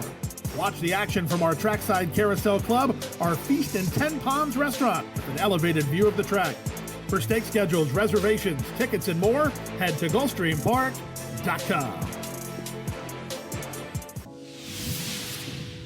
Hey everyone, it's the Baron with this week's North of the Border Report presented by Woodbine Entertainment. The finest 3-year-old pacers in standardbred racing meet at the 2023 Pepsi North America Cup later tonight. The 40th edition of Canada's richest harness race will feature the $1 million Classic, headlining an outstanding $2 million plus card of racing. Pepsi North America general admission tickets can be purchased on site at Woodbine Mohawk Park, and buying tickets early is recommended to avoid long lines. Plus, fans will want to take advantage of a special anniversary offer. Spend $10, get $10. You'll receive a $10 betting card when you buy a $10 ticket. Kids under 18, enter free. Doors open at 4 p.m. with the Pepsi North America Cup card beginning at 6:30 Eastern later today. Next Saturday, the stakes action continues at the Woodbine Thoroughbred Meet with 2 $100,000 stakes races. The 6-furlong Belade Stakes for fillies and mares 4-year-olds and up is the feature on Saturday, June 24th, and the Alleywow Stakes for 3-year-old fillies at 6.5 furlongs on the turf is the highlight of the program next Sunday, June 25th. Inaugurated in 2002, the Alleywow is named for the 1994 Canadian champion 3-year-old filly and Horse of the Year. Alleywow would be inducted into the Canadian Horse Racing Hall of Fame in 2009. And that's your North of the Border report for this Saturday morning. For more updates and racing information, visit woodbine.com or follow along on both Twitter and Instagram at WoodbineTB. You're listening to the Equine Forum on HRRN, presented by TwinSpires. Goodnight Olive carefully picking her way through some traffic, trying to swing toward the outside. CC has to go to the center of the track, still 5 from the front. Edgeway has a lead off the far turn. And here's Echo Zulu, and here's Goodnight Olive. Wicked Halo tries to get engaged, but still 4th and behind horses. CC 5th. Goodnight Olive the leader. Goodnight Olive by 2. Echo Zulu, then Wicked Halo. CC on the outside is 4th. Goodnight Olive. Iran Ortiz Jr. victorious in the Breeders' Cup. Filly and Mare Sprint. Echo Zulu 2nd. Wicked Halo 3rd. CC was across the line in 4th. 1 minute 21.61 seconds. Welcome back to the Equine Forum, presented by TwinSpires on this Saturday morning. Kurt Becker had the call of last year's Breeders' Cup Filly and Mare Sprint at Keeneland, and boy, was it a good one for Goodnight Olive, who rolled to victory. That victory would cement an Eclipse Award as champion filly sprinter last year for her, and she was so good throughout her entire 2022 campaign. She returned this year in the Grade 1 Madison at Keeneland. She won that race. She had a lot of trouble in her most recent race, the Derby City Distaff. We're going to talk about that coming up in just a minute as I welcome one of her owners, Steve Laymon of First Row Partners, and it has been quite a ride for him. Steve, good morning. Good morning, Mike. Thanks for having me on the show. We appreciate what you do. I appreciate you saying that. And, Steve, I appreciate Goodnight Olive. Thank you for buying her. What a fantastic filly. You know, hearing that race call never gets old, Mike. It's been a lot of fun to have one like that in the barn. Let's start with that filly and mare sprint, because I mentioned that was the final start of her 2022 campaign, and it was a brilliant campaign. But when you were sitting there at Keeneland and you're watching her roll the victory, put me there with you. What was the moment like? You know, Mike, the Breeders' Cup provided a box for us, of course, but it was pretty far close to the finish line, and there's so much chaos at the Breeders' Cup. I felt like we had a strong chance, so they provided seats for us closer to the winner's circle. And I'm kind of a suspicious jinx kind of guy. I was a baseball player, so don't like to get too close to the winner's circle. But we sat in the box, and I was there with my son and my wife and partners, and I leaned over to my son, and I said, Tyler, if she has the lead right here where we are, I don't think she'll get past. And sure enough, she had the lead, and just my response was to start walking to the winner's circle. It was really odd. It was just overcome, you know, and it's so much fun for your partners. First Row Partners is made up of 6 guys, including myself, and our connection is based in Saratoga, where we've all got to know each other through the years. And of course, all the partners were there, and it was just so much fun to have a big win with those guys.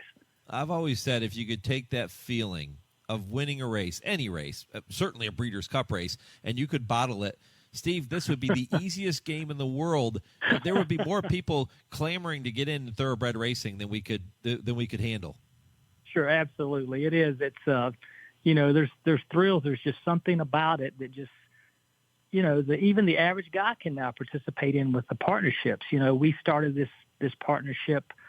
Mike, we've been so blessed. We started this partnership 6 years ago, and we take on partners like we do with Goodnight Olive. Team Hanley bought in. Our friend Jay Hanley has been a wonderful partner in this horse, and we own some of the horses by ourselves. But we've been so blessed. Our strike rate has been phenomenal thanks to the team I formed with.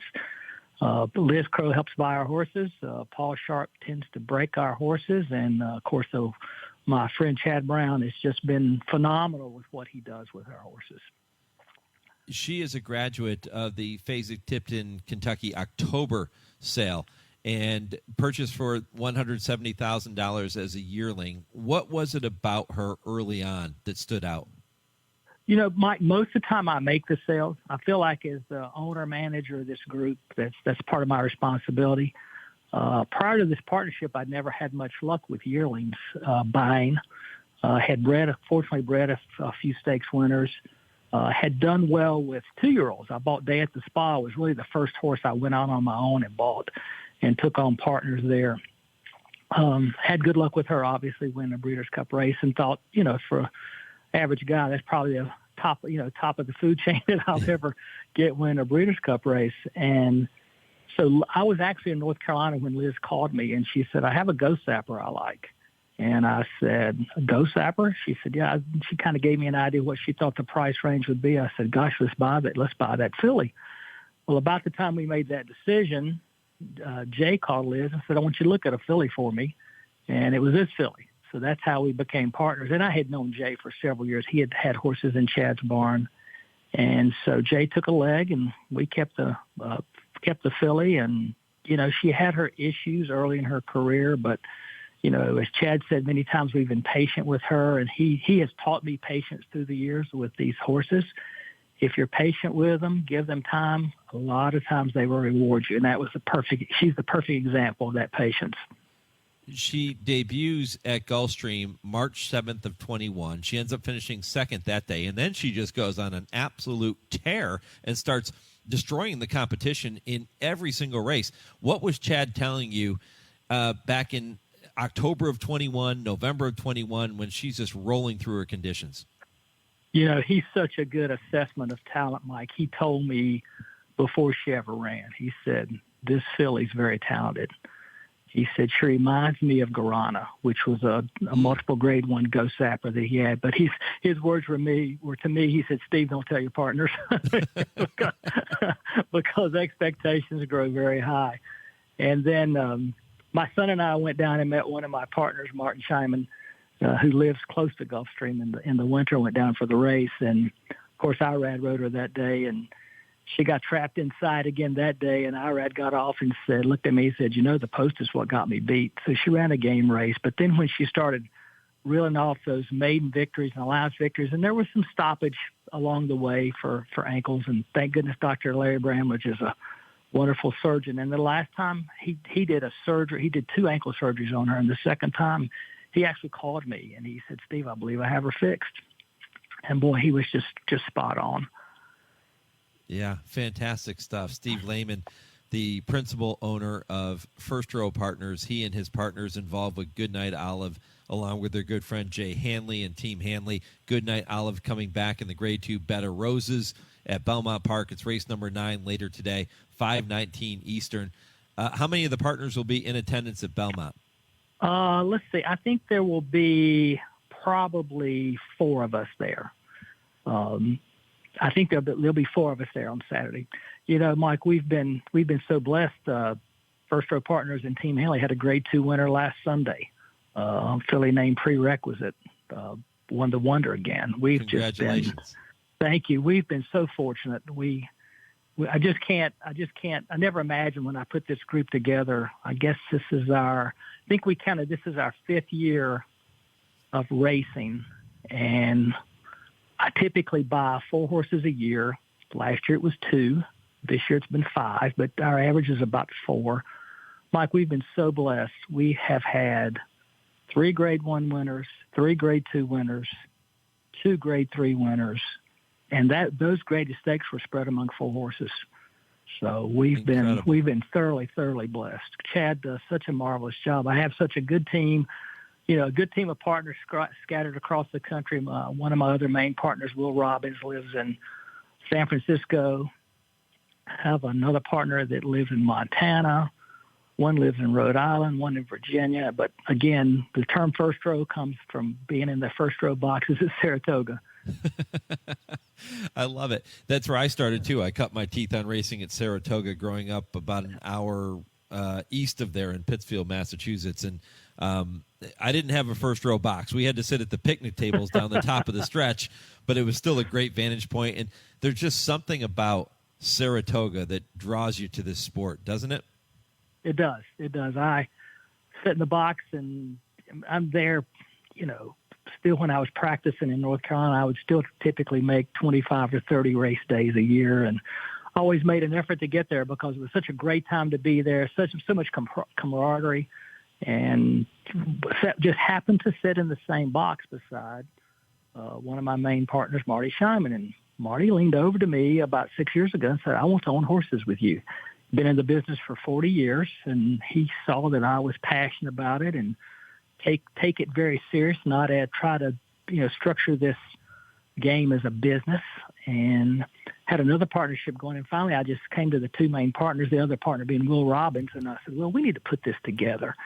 And he said, "I knew this was coming." So it's worked out. It's worked out beautiful for us.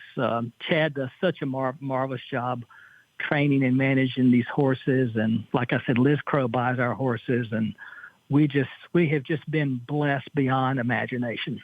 Steve, I always hear people say that if you're looking to make money, you don't get into buying racehorses. Is it possible to own racehorses and still turn a profit? Well, when I started this, I wrote a business model, and the business model I put together is we buy only fillies. I've never owned a filly that I wish was a colt, except Goodnight Olive, because the fillies do have some residual. You know, we were lucky enough. First Row Partners along with Hidden Brook Farm owned a filly named Nay Lady Nay, and we bought her for $210,000 at OBS April a few years back. Her pedigree blew up on us. A graded stakes winner showed up in Europe. The stallion just went ballistic in Europe. It was actually an Irish bred filly, and we sold her for $1.7 million. Yeah. So you can. You're going to buy more bad horses than good horses. I mean, that's just, the numbers just prove that. But with the fillies, I think you have residual, and you just hope that pedigree has a chance of developing. And if they do enough on the racetrack, they become very, very, very, very valuable to the high-end breeder. Bobby Flay once joined me for an interview several years ago, and he explained his philosophy and his approach to the business, and it's very similar to yours. He prefers to buy only fillies because of the reasons you just outlined, the residual value that most fillies will possess. And I'm curious, though, when I hear people talk about that and approaching the game in that fashion, Steve, is there ever a part of you that, knowing buying fillies, you'll never have an opportunity to take a run at a race like the Kentucky Derby? Does that somewhere in the back of your mind kind of disappoint you a little bit? Good question, Mike. I don't think there's disappointment, but I would love to win the Kentucky Oaks.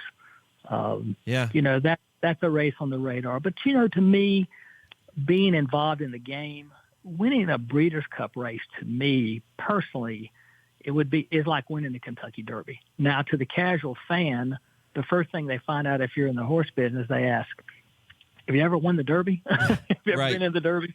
So to the casual fan, I think the Derby is more important than it is to the folks inside the business. That's the way I believe. I feel like First Row Partners sometime may. I don't think we'll buy colts. We've had a couple mares that we did not. We felt like they had talent, but didn't be able to show that talent on the racetrack.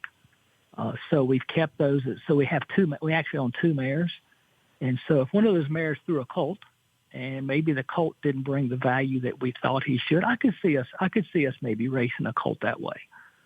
So it can still happen. But fillies, it could still happen. But fillies are definitely our focus. You talked about being superstitious, Steve, and you talked about being a baseball player. So I'm going to assume that you have a competitive edge to you somewhere in there. How important is it for you and for the partners to have Goodnight Olive defend her championship title this year? It's everything last year fell into place just as well as you're always looking down the road. The trainers speak as one race at a time, and I try to keep my partners, keep their feet on the ground. And so last year, one of my partners at the end of the season called me and said, you were off 3 days from your plan. I said, what do you mean 3 days? And he said, remember the stake at Saratoga was canceled? We had to go to an allowance race. That's the 3 days you missed. There's no chance. There's no chance. And he said, there's no chance we can do that this year. And he said, you're right. I said, you're right. And so already the bad trip, Derby Day kind of hurt us there. We had the idea of maybe stretching her out into the Ogden Phipps last week.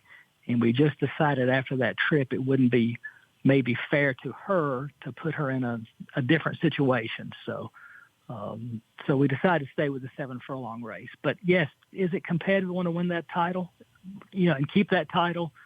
Sure. That's just the nature of. I think anybody that has strong interest in the horse business has to have some competitive nature to them.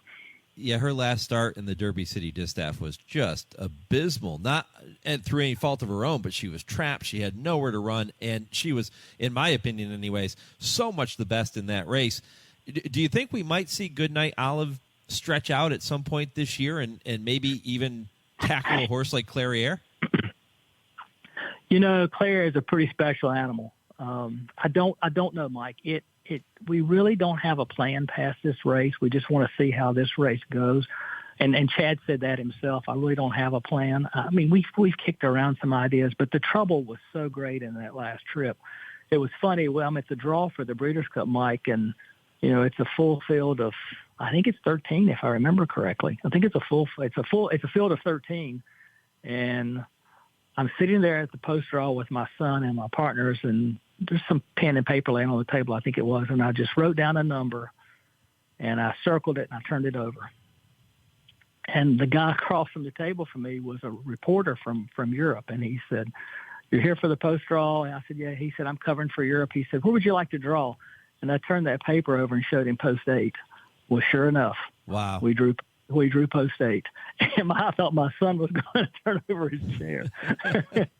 This year has not been quite so fortunate because, of course, we drew the 2 posts at the Derby Day, and of course we drew the 1 post this week. But hopefully, in a field of 5, we'll figure. I'd rather be able to figure out a better trip than last time. Yeah, she's 6-5 on the morning line, and you and I were talking off air before we began the conversation, Steve. And it's never easy A horse can get in trouble in a 5-horse field just as easily as they can get in trouble in a 12 or a 13-horse field. But you do have the great connections, and Rod Ortiz Jr. is so good. And Goodnight Olive has plenty of tactical speed where she'll be in a good position, you would assume, with any kind of break. And, she certainly looks like she could be a handful for that field later today. Well, let's hope so. She had a tendency, Mike, early in her career when they opened the gate to break out. And she kind of figured that out. And if you look back at her race, the Ballerina, the allowance, especially the allowance race at Saratoga prior to the Ballerina, even if you go back and look at the Breeders' Cup, she is such a quick breaker. At the Breeders' Cup, she was almost, they're not 20 yards out of the gate, and she's already a length in front. But Irad tells me she's so smart and so responsive that she comes right back to him after she breaks. But unfortunately, the Churchill race, she showed that habit of breaking out again. And so she kind of got bumped around just a little bit. So that didn't give Irad that chance to be forwardly placed to where he might not have been trapped in as much as he was. So I'm hoping she'll resort to that better breaking habit. But if you I always enjoy watching that overhead shot that you don't get very often. Mm-hmm. But in the Breeders' Cup, they give that overhead shot. If you ever get a chance, look at that. She just broke like a rocket that day. But then she came right back to Irad and made that nice big move. Steve, how'd you first fall in love with racing? Didn't have a lot of exposure to horses in North Carolina, Mike. I was invited to the Preakness in 1989. And saw Sunday Silence and Easy Goer. And I knew there was something to that. The more I read how competitive that race was. So I went to the Preakness every year. Enjoyed that. Started going to a few Breeders' Cup races and decided there was more to it than that. And got involved with Dogwood Stable probably 30 years ago. And started with Dogwood Stable and it was a great learning curve. Cotton and Campbell were two of the greatest ambassadors of the sport. Mm-hmm. And decided there might be a little more to that. And my wife has a cousin named John Eaton, who's one of the partners in First Row Partners. And she said, John's always been interested in horses. So I just randomly picked up the phone, called John. He was practicing in Atlanta. I was practicing in North Carolina. And we talk every day, just about since then. So he was more into the breeding end. I was more into the racing end. And we kind of put our energies together, started breeding a few horses, and it just kind of progressed from there.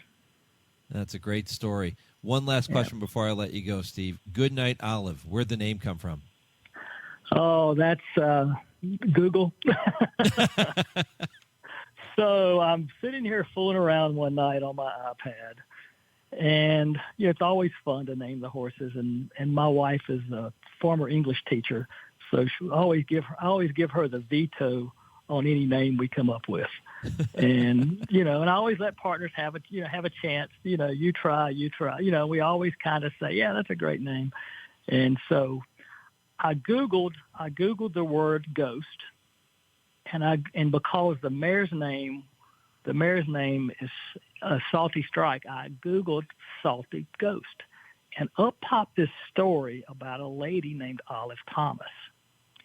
And she was a Broadway flapper, died at a very young age in her early 20s, and she actually, the story is she haunts the New Amsterdam Theater on Broadway.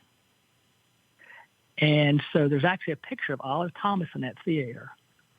So when I read the story goes that Olive was always men always enjoyed Olive's company. So when men are at the theater, if they don't recognize her in some way with looking at the picture or something, she tends to haunt them. The story is that they've actually lost employees over this. But the very last part of the very last part of the story says, when you leave the theater, you better say Goodnight Olive. Wow. I love it. I love it. That is so creative. Yeah. That so is so actually, creative. I have partners who've gone to the theater and had their picture made with her picture. So at first, the security guards thought my partner, Will Robbins, who works in New York, between New York and San Francisco, went in to do that. And my son went by to do it. with his wife, and they were like, what? And finally now they've caught on. So as soon as we walk in, oh, this is the one you named the horse after. So it's been a lot of fun. But I'll have to email you this story. It's a pretty intriguing story. But the end of the story says, you always supposed to say when you leave the theater, Goodnight Olive. So I just thought that was a perfect horse name. Yeah, please email me that. I'd love to read it, Steve. And one thing's for sure, Goodnight Olive has haunted the competition throughout much of her 9-race career as well. Let's hope she does it again today in the Bed of Roses. I can't thank you enough for taking some time, and it was a great visit. Good luck with Goodnight Olive, not just today, but going forward in her title defense throughout the season. Thank you, Mike. That title defense sounds real good to me. I hope we can pull it off. All right. Steve Laymon, First Row Partners here on the Horse Racing Radio Network. When I come back, I'll take a look at a couple historical dates in racing history and get you ready for the third hour of today's program. This is the Equine Forum on the Horse Racing Radio Network. Hi, Tony. Hey, Matthew. There's a reason why Tony's Steaks and Seafood is my favorite restaurant. It's because I want to feel part of the family. Isn't that right, Tony? That's right. There's a saying on the wall that I truly believe in. There's always room for one more at our table. We just want you to be part of our family. And believe me, you will be. It's Tony's Steaks and Seafood right across from Triangle Park. Visit them at TonySteaksandSeafood.com. It's time now to shine the spotlight on the Darley Taking the Reins Performer of the Week. This week, we're going to do things a little differently with the Darley Taking the Reins Performer of the Week. This week, we salute the Thoroughbred Industry Employee Awards sponsored by Godolphin. Each year, the Thoroughbred industry recognizes and awards cash prizes to those in our industry who work tirelessly behind the scenes to make our sport a success. Categories include dedication to racing, breeding, administration, community, and much more. If you know someone you feel deserves to be recognized at this year's Thoroughbred Industry Employee Awards in October, nominate them now. Beyond the 3 finalists, cash prizes now extend to 2 runners-up in each category, with the winners receiving a trip to Kentucky for the awards in October. Nominate today at TIEA.org. That's TIEA.org. In honor of all those we've lost to cancer and those still fighting and thriving, like basketball analyst and cancer champion Dick Vitale. I want to beat cancer. I'm going to beat it. That's no doubt in my mind. I'm going to win this battle. Defeating cancer will take all of us. Join our team to help fund game-changing research that saves lives. At the V Foundation, V is for victory over cancer. V is for victory over the odds. V is for victory over health disparities, victory over setbacks, victory over the unknown. V is for victory over giving up. Don't give up. Don't ever give up. Donate to the V Foundation to join our team and help save lives. Cancer can take away all my physical abilities. It cannot touch my mind, it cannot touch my heart, and it cannot touch my soul. 100% of donations fund game-changing cancer research. Donate now to the V Foundation at v.org. HRRN is live online. Go to our website at horseracingradio.net to stream all of our broadcasts live or listen to the show archives anytime. Read our blogs, get the latest news, and see our entire broadcast schedule. It's all there at horseracingradio.net. And follow us on Twitter at HRRN and like our page on Facebook. Search Apple Podcasts for HRRN and download our latest shows. HRRN is home to racing's biggest events, and our home on the web is at horseracingradio.net. You're listening to the Equine Forum on HRRN, presented by TwinSpires. How cool is that story about Goodnight Olive? Goodnight Olive as you leave the theater. Love it. Fantastic stuff from Steve Laymon in the previous segment. Don't forget, if you missed any portion of this program, and there has been a lot of content over the course of the past 2 hours, Jena Antonucci, Steve Asmussen, Ned Toffey from Spendthrift, Barry Pearl from Jockeys and Jeans, and Steve Laymon. If you missed any portion, head to our website, horseracingradio.net. Check out the podcast whenever you have some time, and you can do that on every major podcast platform as well, whether it's Podbean or Apple Podcasts, Spotify, Google. Just type in Horse Racing Radio Network and listen to all of our shows each and every week whenever you have time. Poll question this morning, Who is the top 3-year-old in training? 55% of HRN Nation saying it is still Forte as the top horse and the leader in the clubhouse to be the 3-year-old champion this year. Marty does chime in, though, and says the lack of integrity in horse racing, all breeds, has pushed me to the brink of not really caring. Not quite his words, but not really caring.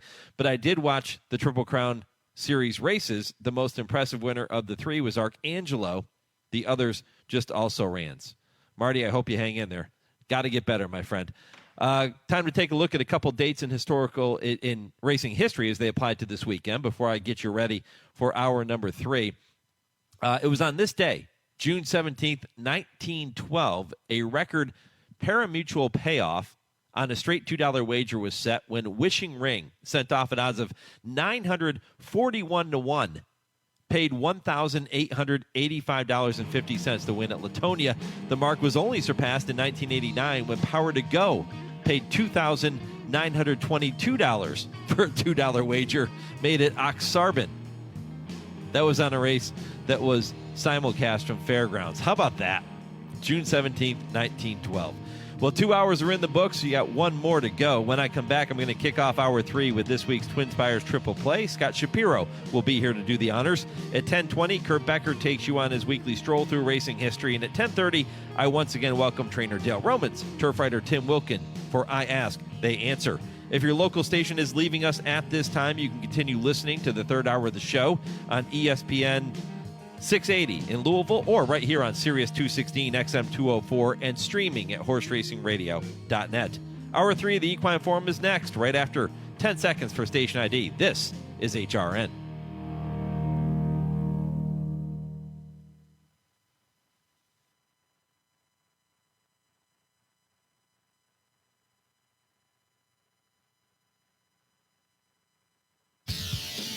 From the rail to your radio, this is the Horse Racing Radio Network. Hot Rod Charlie lets it out. Mind control will not give in. Mind control comes back. Hot Rod Charlie, mind control, head and head, nose and nose, mind control. Hot Rod Charlie, photo finish. Photo finish in the Salvatore Mile. Here comes Sacred Life to the outside. Safe Conduct is in between horses, but Sacred Life is now unleashed down the center of the course. Epic Bromance is very game to the inside, but Sacred Life is pushed on by. Sacred Life is too good. It's Sacred Life to win the Monmouth Stakes. Welcome to the Equine Forum, presented by TwinSpires. It is Bella Sophia in front by 3. Obligatory in second, then Glass Ceiling and Easy to Blast. And it is Bella Sophia with a front-running victory, holding on over Obligatory in the Bed of Roses. Monomoy Girl in front. Swiss Skydiver coming up the rail. In between horses, Harvest Moon fights on. Valiance is running a big one on the outside. Monomoy Girl packs the 16th pole in front. She's in front by 2.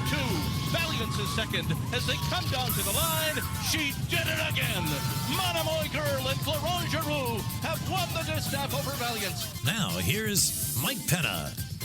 Welcome back. Hour number 3 of the Equine Forum, presented by TwinSpires. Mike Penna continuing on as we edge closer to our 11 o'clock finish line.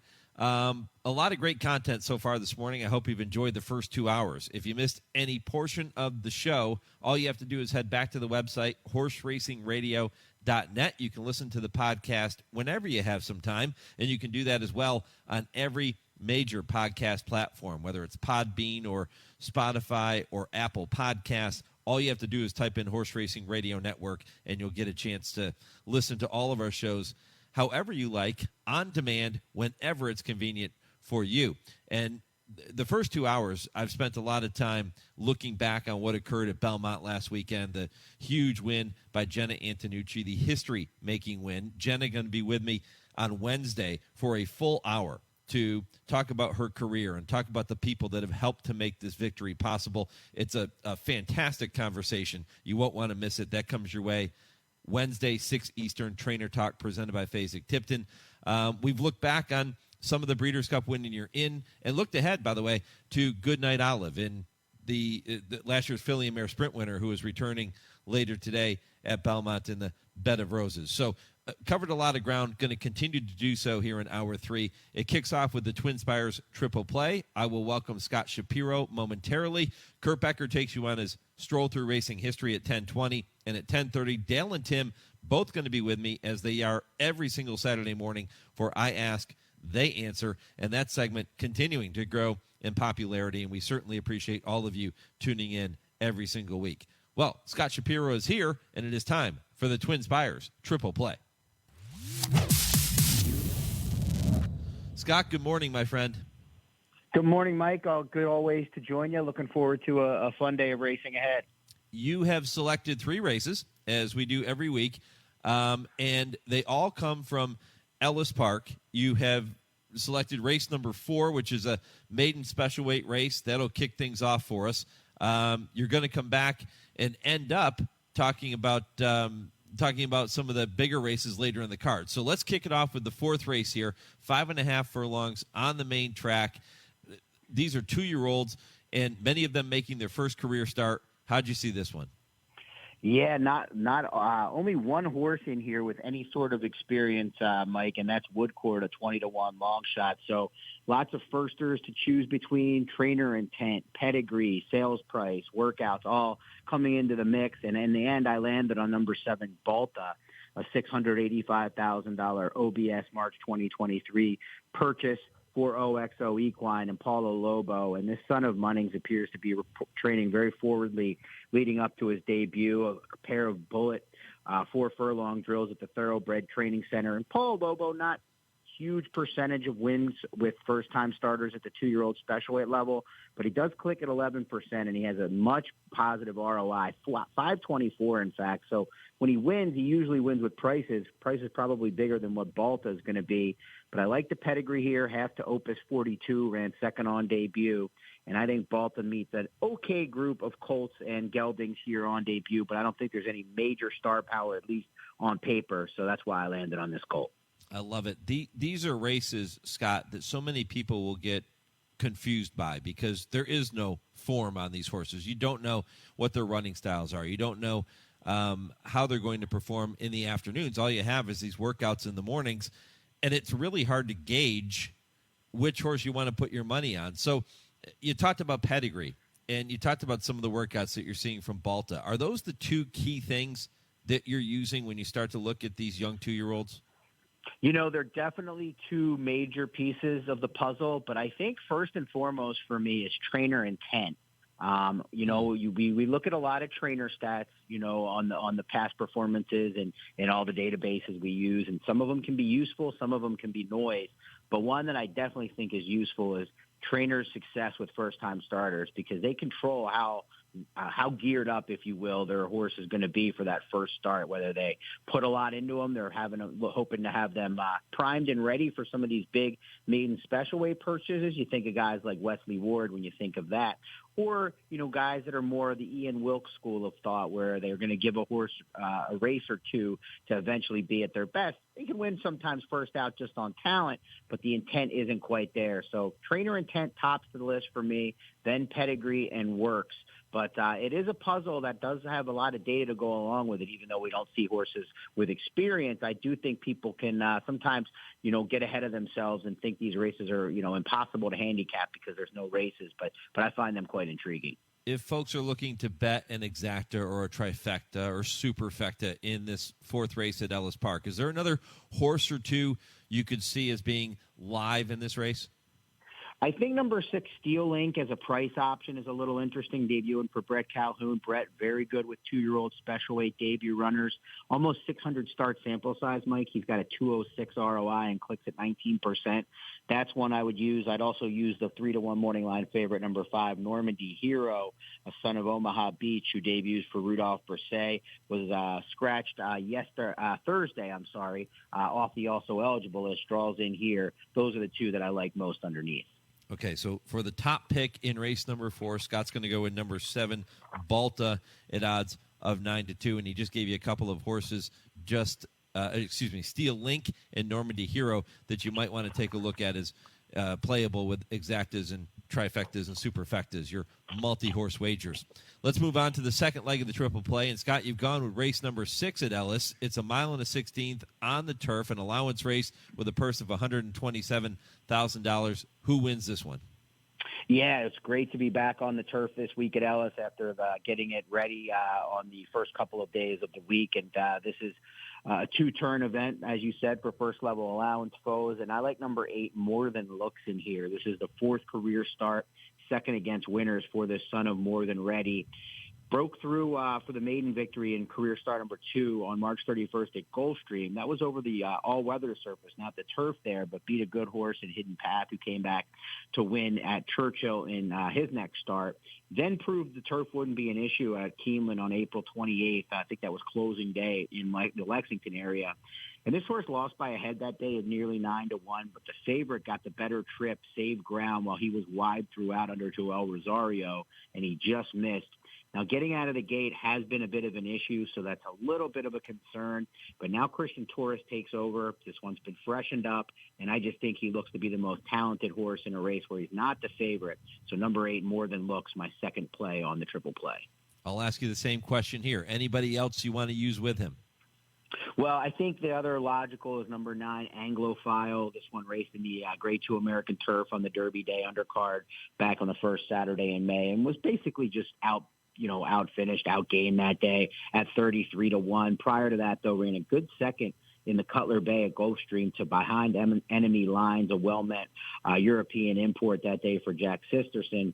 I think Anglophile makes a lot of sense, won't be that good of a price. And then as a horse that I think makes some sense at a better price, much better, in fact, is number 3, Dog Red.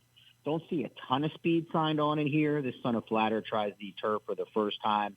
First off the claim for Cipriano Contreras. Last time got the job done at a lower level over the main track for Eddie Keneally. And I think the pedigree is pretty versatile here and should get a good forward trip at 15-1. So we'll use the number 9 Anglophile as well as the price, number 3 Dog Red underneath More Than Looks. All right, there you go. Number 8 More Than Looks for the 1 on the morning line.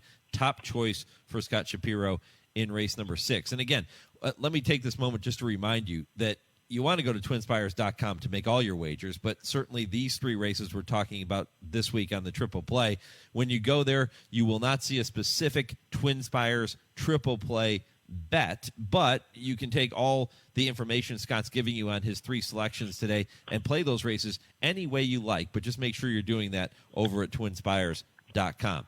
All right, Scott, one more to go. Race number 8 is your final choice this week, and it is the Monomoy Girl Stakes. We heard in the open to the third hour of the program, one of the many great race calls involving Monomoy Girl and her brilliant career. This is 1 mile on the main track, and it's the return of Hoosier Philly, but Wet Paint is in here. You've got a really good field. How'd you see it? Yeah, compact group, and what a career it was for Monomoy Girl. Certainly no one has been able to replicate her past performances thus far to date, and probably won't be able to since she hardly ever lost. But I do think, it looks like a 2-horse race on paper with Wet Paint, the Kentucky Oaks favorite who ran 4th in the Oaks, returning for the first time at 6-5, and Hoosier Philly coming off the runner-up effort in the Black-Eyed Susan at 7-5. And I do prefer Hoosier Philly in here. Firstly, I do prefer the trip she's going to get. The Ellis Park main track has been forward speed favoring for sure. On Thursday, it was extremely speed favoring, and we'll see if it remains that over the weekend. But Hoosier Philly really bounced back in Maryland after those 2 disappointing efforts to kick off her 3-year-old campaign in New Orleans in the Rachel Alexandra and Fairgrounds Oaks. But she looked like her old self to an extent back on the front end in the Black-Eyed Susan. She was run down that day by Tax, but I like that she went to the front. She put away the other speed-type horses in there, including the 3-5 favorite Feza, and just couldn't hold off the Tax and Rafael Bejarano. But it was just encouraging to see her get back to those efforts that look much like the ones we saw as a 2-year-old here in Louisville in the Goldenrod and the Rags to Riches. And I think she's going to get the jump on Wet Paint over a track that's played forward, so we'll go with Hoosier Philly at 7-5. After her undefeated 2-year-old campaign, there was plenty of talk that Hoosier Philly could at some point end up taking on the boys and potentially start pointing toward the Kentucky Derby as opposed to a race like the Kentucky Oaks, even going into the Rachel Alexandra in her 3-year-old debut on February 18th. there was talk that if she ran well there, she might try the Louisiana Derby next and try to go that route. As we know, she has winless in 3 tries this year. Scott, do you think it's more of a case of the other fillies now catching up to her in her 3-year-old season, or has she regressed a little bit from what we saw at 2? I think it's a combination, Mike. I think what we saw from her at Fairgrounds was a little bit of her class catching up with her, but more just her not running her race. Those 2 races were nothing like the ones we saw as a 2-year-old, and I would have thought maybe it was just simply the crop catching up to her, except she replicated the effort she put forth in her 2-year-old campaign last time in the Black Eyed Susan, suggesting to me it was more about her maybe not taking to the surface at Fairgrounds and things like that more than it was the crop catching up. Now, no doubt she's disappointed in general, and she's not run fast enough races to be even considered for a spot like the Kentucky Derby, which was once a major thought. Like you said, even the Kentucky Oaks, she's got to get faster to compete with the likes of Pretty Mischievous. But I do think it was a positive sign to see her bounce back in Maryland, and I think she's set up for a good effort here. And remember, this is at 1 mile over the main track at Ellis. That's not a 2-turn 1 mile. It's not a 1-turn 1 mile. It's kind of a 1.5 turn. And I think that'll work to her benefit as well, getting the jump on wet paint. So really hope Hoosier Philly can bounce back and get that first win as a 3-year-old for Tom Amoss. It's a great point. Scott Shapiro here with the TwinSpires Triple Play. Just to recap, in race number 4 at Ellis, Scott has selected number 7, Balta, at odds of 9-2 as his top pick. In race number 6, he'll go in number 8, More Than Looks, at 4-1. And in race number 8, the Monomoy Girl, he'll take number 4, Hoosier Philly, at odds of 7-5. And looking for her first win of her 3-year-old campaign, and Scott thinks that she gets it later today. Scott, anything special happening at TwinSpires, or is it pretty much business as usual later today? Business as usual, which means the Ellis Park money back both today and tomorrow, Sunday afternoon, Father's Day. So a Father's Day gift to all the fathers out there. Select races, not all of the races this weekend. It's, I believe, 6, 7, and 9 are the eligible races on Saturday, and 7 and 9 on Sunday. Confirm that, though, at twinspires.com/offers or on the offers tab on the app. That'll have all the information you need. And if you haven't opted in already, make sure you opt in before making that wager where you get up to $10 back on your win bet if your horse finishes 2nd or 3rd. And as always, Mike, check out the eligibility requirements as well. Appreciate the time here this morning, Scott. Good luck with those 3 selections and all the horses you're going to play this weekend, my friend. Thanks, Mike. Always great to chat. Enjoy the good weekend of racing. All right, Scott Shapiro with the TwinSpires Triple Play, 3 races you'll want to keep an eye on later today. And, he does such a fantastic job, and you hear him talk about even the other contenders. I can never stump him. Every time I throw a question at him, he knocks it out of the park. He is so in tune with all of those races on this circuit, and fantastic stuff from Scott Shapiro. Head over to twinspires.com to make your wagers later this afternoon. When I come back, Kurt Becker will take you on his weekly Stroll Through Racing History, and at 10:30, it is time to welcome Dale Romans and Tim Wilkin for this week's edition of I Ask, They Answer. This is the Equine Forum, presented by TwinSpires on HRRN.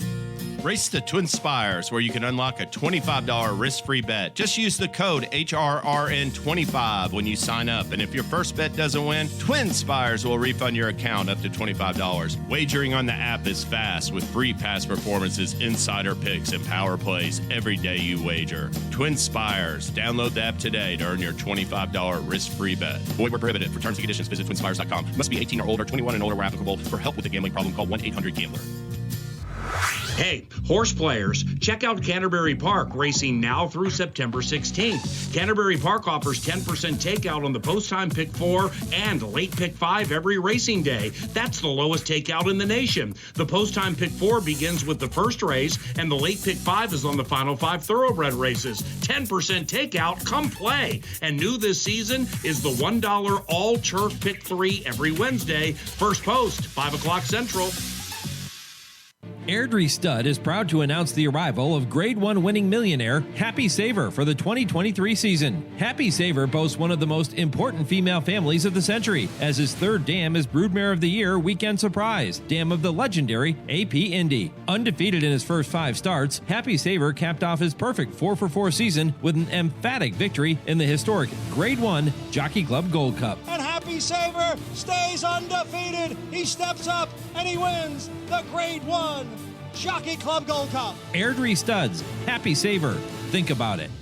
The spring meet returns to Churchill Downs now through July 3rd, with 50 stakes races worth over $20 million during the spring meet. Racing doesn't end once Derby week is over, as there is plenty of racing action throughout the meet, with maiden special weight races of $120,000 and allowance races ranging from $127,000 to $148,000. For more racing information and to get your tickets today, visit ChurchillDowns.com. Churchill Downs purses are powered by the Kentucky Thoroughbred Development Fund. There are plenty of thrills at Gulfstream Park during the Royal Palm Meet, with live racing Friday through Sunday and simulcast opportunities 7 days a week. Come out and enjoy the Summit of Speed, the Florida Sire Stakes Series, and a whole lot more. Watch the action from our Trackside Carousel Club, our Feast in 10 Palms restaurant with an elevated view of the track. For stake schedules, reservations, tickets, and more, head to GulfstreamPark.com. You're listening to the Equine Forum on HRRN, presented by TwinSpires. Hello, I'm Kurt Becker. Thanks for joining me as I take another stroll through racing history presented by Keeneland. In recent weeks and months, we have highlighted several horses which were foaled in the same crop with Triple Crown winner Secretariat that were overshadowed by his superstar status. Maybe the most overlooked of that group was a colt which won the Ohio Derby some 50 years ago this weekend. His name was Our Native. Foaled on April 25th, 1970, Our Native was a bay colt by Exclusive Native out of Our Jackie by Crafty Admiral. His paternal great-grandsire was two-time Horse of the Year Native Dancer, while his maternal line included the influence of 1937 Triple Crown winner War Admiral. As a yearling, Our Native topped the Keeneland September sale at a price of $44,000, bringing more than 7 times the average for the auction.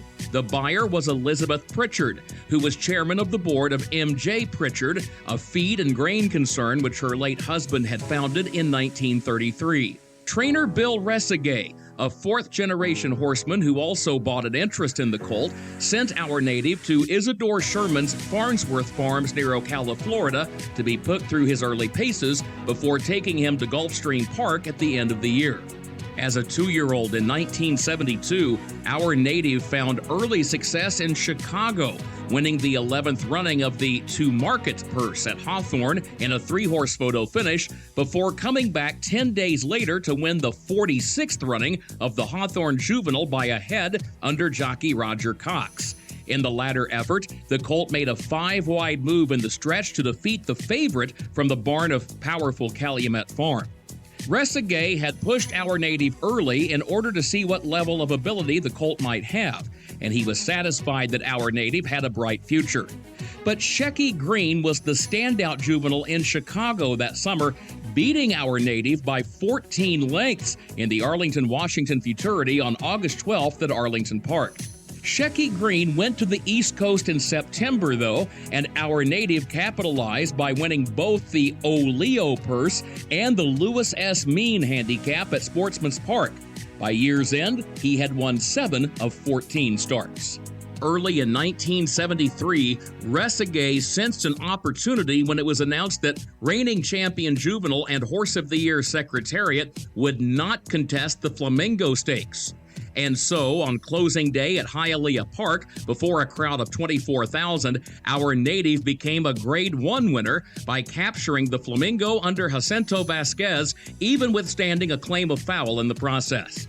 Dr. E.W. Thomas, who bred Our Native, was so impressed that he bought back a 25% interest in the colt for $200,000. Our Native soon thereafter ran 4th in the Florida Derby and was runner-up in the Bluegrass at Keeneland before running 3rd behind Secretariat and Sham in both the Kentucky Derby and the Preakness. But Our Native was not entered for the final leg of the Triple Crown, instead skipping the Belmont Stakes and running 1 week later in the Grade 2 Ohio Derby at Thistledown. With Tony Rini in the irons, a 9-time leading jockey at the track, Our Native won the Ohio Derby as the post-time favorite before a crowd of 13,000. Jack Patterson, writing in the Akron Beacon Journal, described Our Native as a brass-knuckle fighter ready to take on the whole bar. Noting the solid efforts the colt had shown in the first 2 legs of the Triple Crown, Patterson said the Ohio Derby proved what our native could do against mortal horses.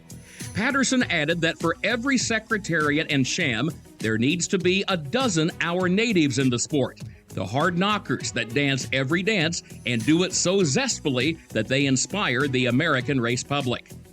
In August, our native would win the Grade 1 Monmouth Invitational under jockey Miguel Rivera, rallying from last to win by a neck before a crowd of 26,000 spectators. Following 4 starts as a 4-year-old in 1974, our native was retired from racing with 14 wins and earnings of $426,000. Our native stood his entire stallion career at Dr. Thomas's High Point Farm near Lexington, siring 49 stakes winners, including 1979 champion juvenile Rock Hill native. His daughters made excellent broodmares, producing 75 stakes winners. On August 26, 2001, our native died at High Point at the age of 31. Dr. Thomas said, quote, "We here at the farm profited from his demeanor, intelligence, and way of living life. He gave me a lot. It is really something in life for a little person like me to breed a horse like him and to live life with him." End quote. Please join me again next week when I take another stroll through racing history presented by Keeneland. For HRRN, I'm Kurt Becker.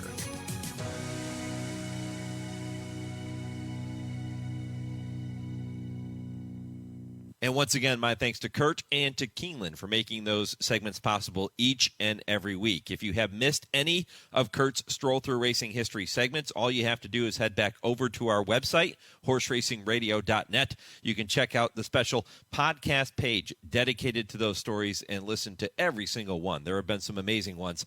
Go back and listen at horseracingradio.net. When I come back, Dale Romans, Tim Wilkin, they will be here. It is this week's edition of I Ask, They Answer. This is the Equine Forum, presented by TwinSpires on HRRN. Race the TwinSpires, where you can unlock a $25 risk-free bet. Just use the code HRRN25 when you sign up. And if your first bet doesn't win, TwinSpires will refund your account up to $25. Wagering on the app is fast with free past performances, insider picks, and power plays every day you wager. TwinSpires. Download the app today to earn your $25 risk-free bet. Void where prohibited. For terms and conditions, visit TwinSpires.com. Must be 18 or older, 21 and older where applicable. For help with a gambling problem, call 1-800-GAMBLER.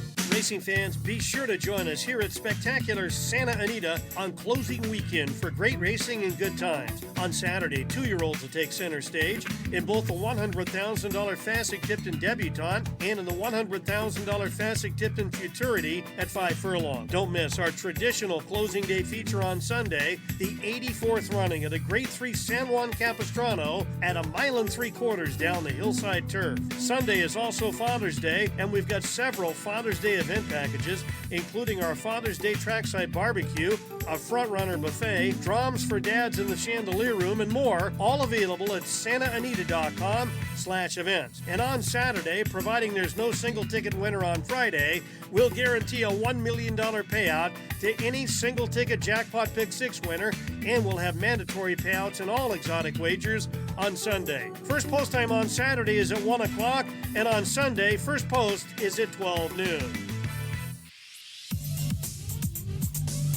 This is I Ask, They Answer on the Equine Forum on HRRN.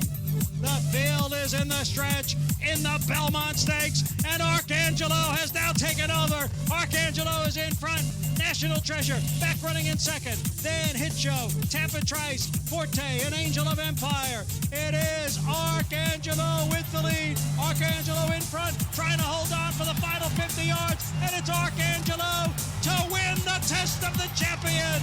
It is Arcangelo, and it is a monumental victory for trainer Jena Antonucci.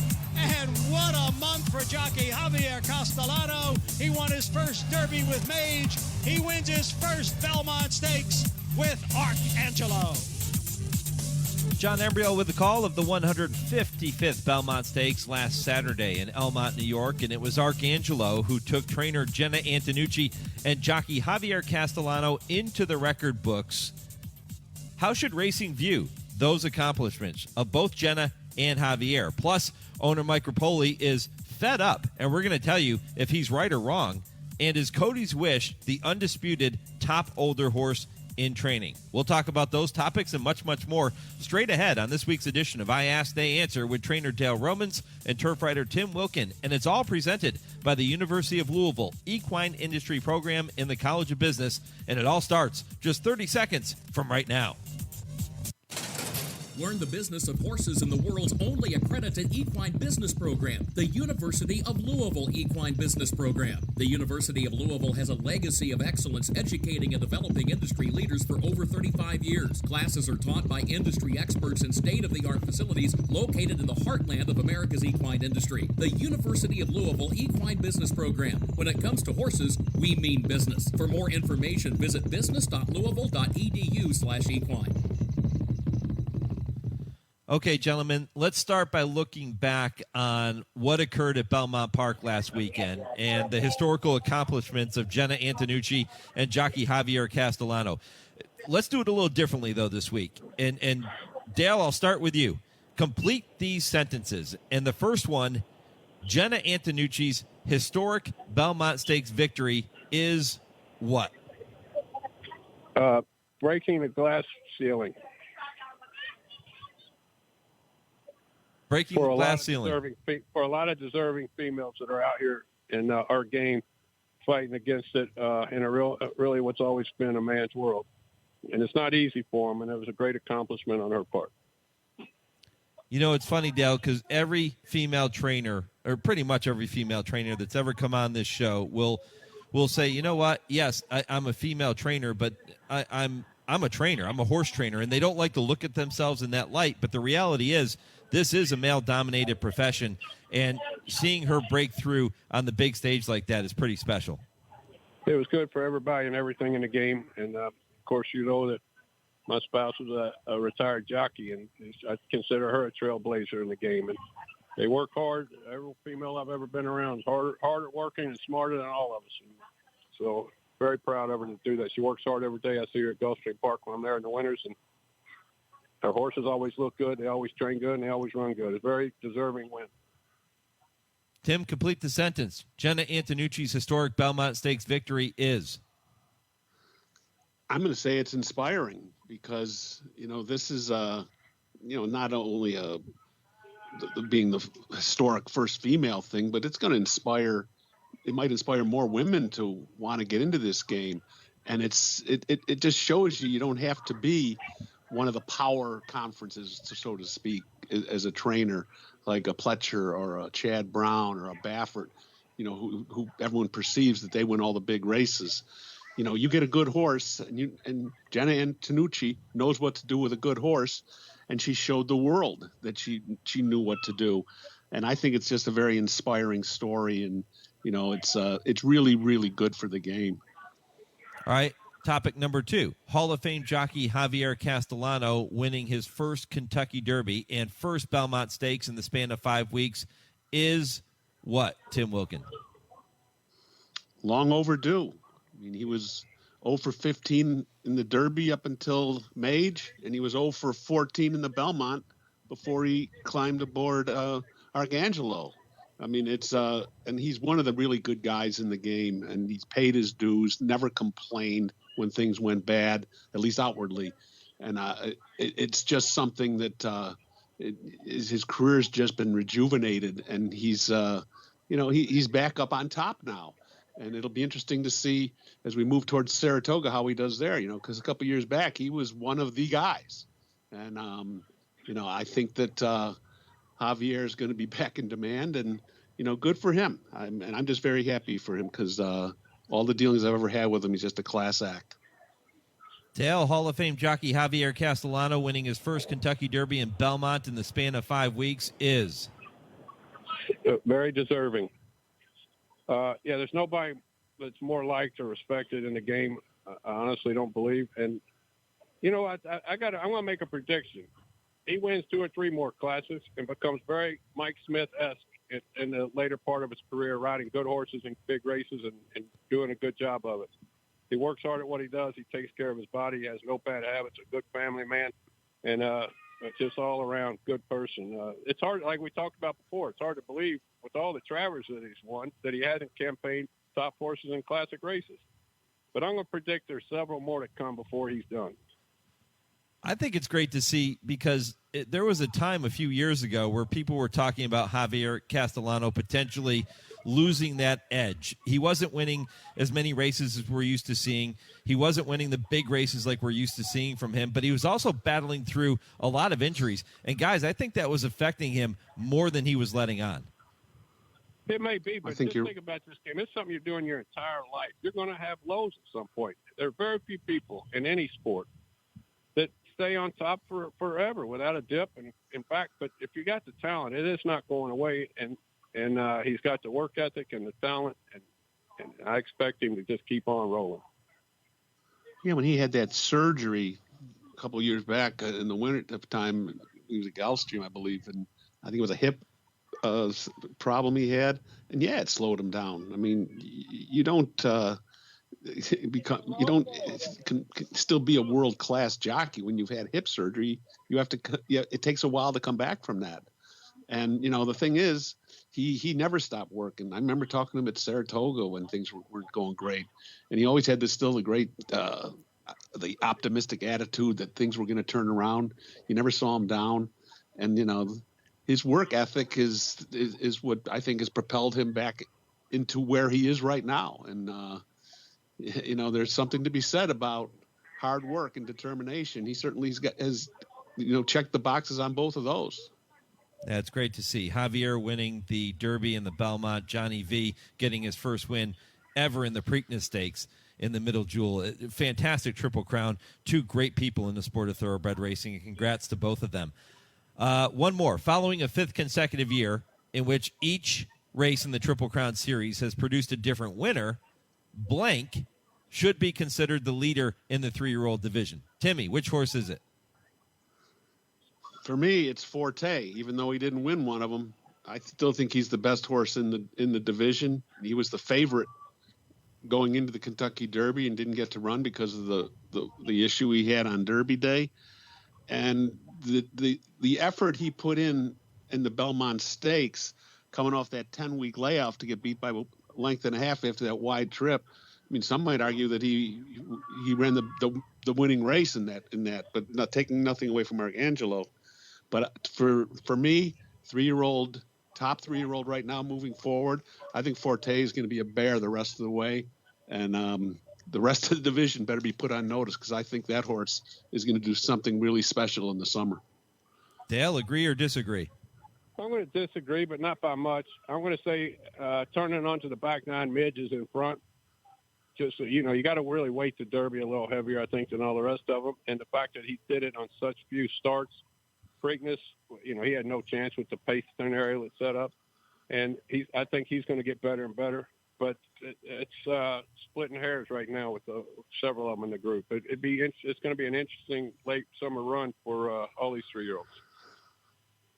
Yeah, one thing's for sure, the summer racing series, the Haskell, the Travers, all those big races later this summer are going to be absolutely incredible, especially if everybody stays on track and points for those races later in the summertime. Going to be a great road to the Breeders' Cup. All right, it is time to welcome our good friend Nick Zito to the program, as we do every week, and we debate if the following statements are right or wrong. Yeah, right or wrong. Am I right? What do you think? Right or wrong? Well, let's find out, Nicky. 2 topics for you guys today. The first one involves owner Mike Rapoli, who is absolutely fed up. The successful businessman and horse owner took to Twitter last Saturday morning before the Belmont, stating his case for a national racing commissioner. Well, the idea of a commissioner, guys, certainly isn't a new concept, considering the current environment in which racing seems to be operating. Is Mike Rapoli right or wrong? Dale, what do you think? Oh, he's 100% right in a perfect world. There's just a lot of obstacles you're dealing with. You're not dealing with it's not really a racing problem. We could hire one tomorrow if it's just up to racing. It's dealing with all the regulations of all the states and giving someone some power with some teeth to make changes and do some things as commissioners of other sports do. I mean, you can read where the Dallas Mavericks owner or the Cowboys owner, they're mad at the commissioners all the time, but he's got enough teeth, it doesn't matter. When you try to put all these different jurisdictions together and have them ruled by one person that has enough teeth to get things done, is not an easy thing. And I think his is the first try, and I don't think it's been rolled out properly, and a lot of things could have been done a lot better and a lot differently. But in the big picture, he's 100% right, and I don't think anyone can argue that. Absolutely, that's right on this one. I mean, Mike is totally on base with it. It's something that the sport has needed forever, and I know it's been talked about a lot, but it's probably a lot easier said than done, because there's so, like Dale said, all the different jurisdictions around each state. You'd have to have someone that has real thick skin that could put up with all the complaining and arguing that would come about if there was a guy that was calling all the shots. They'd have to have a guy like George Steinbrenner, the ghost of George Steinbrenner. If he were to come back, he would be a perfect guy for this, although he'd probably fire everybody. But I think that eventually it's going to have to happen. I mean, especially, in light of the fact that, the game needs to have someone in control calling the shots for the whole country. And, they'd have to come up with the right person. And, that's probably the hardest thing. You'd have to have someone that everyone could, on paper, say, yeah, this is the right guy to do it. And I'm going to throw out Dale Roman's name right now. He should be the commissioner. There you go. Dale, I'm just kidding, Dale. Let me ask you guys this. Is it, listen, we don't have a league, right? There is no thoroughbred league like you have in other sports. And Dale brings up, and Tim, you said it too, all of the different state jurisdictions. Is it even possible, I mean, for one person to oversee the entire industry, the entire sport? It's very possible, and it's really not as difficult as it sounds if obstructionists in different states get out of the way. The whole thing is someone has to be able to rule with an iron fist, and to be able to do that, you're what you say goes.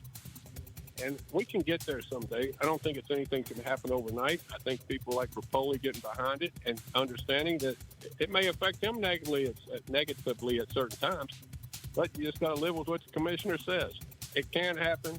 I'm going to predict it will happen, and I don't think it'll be any time really quick.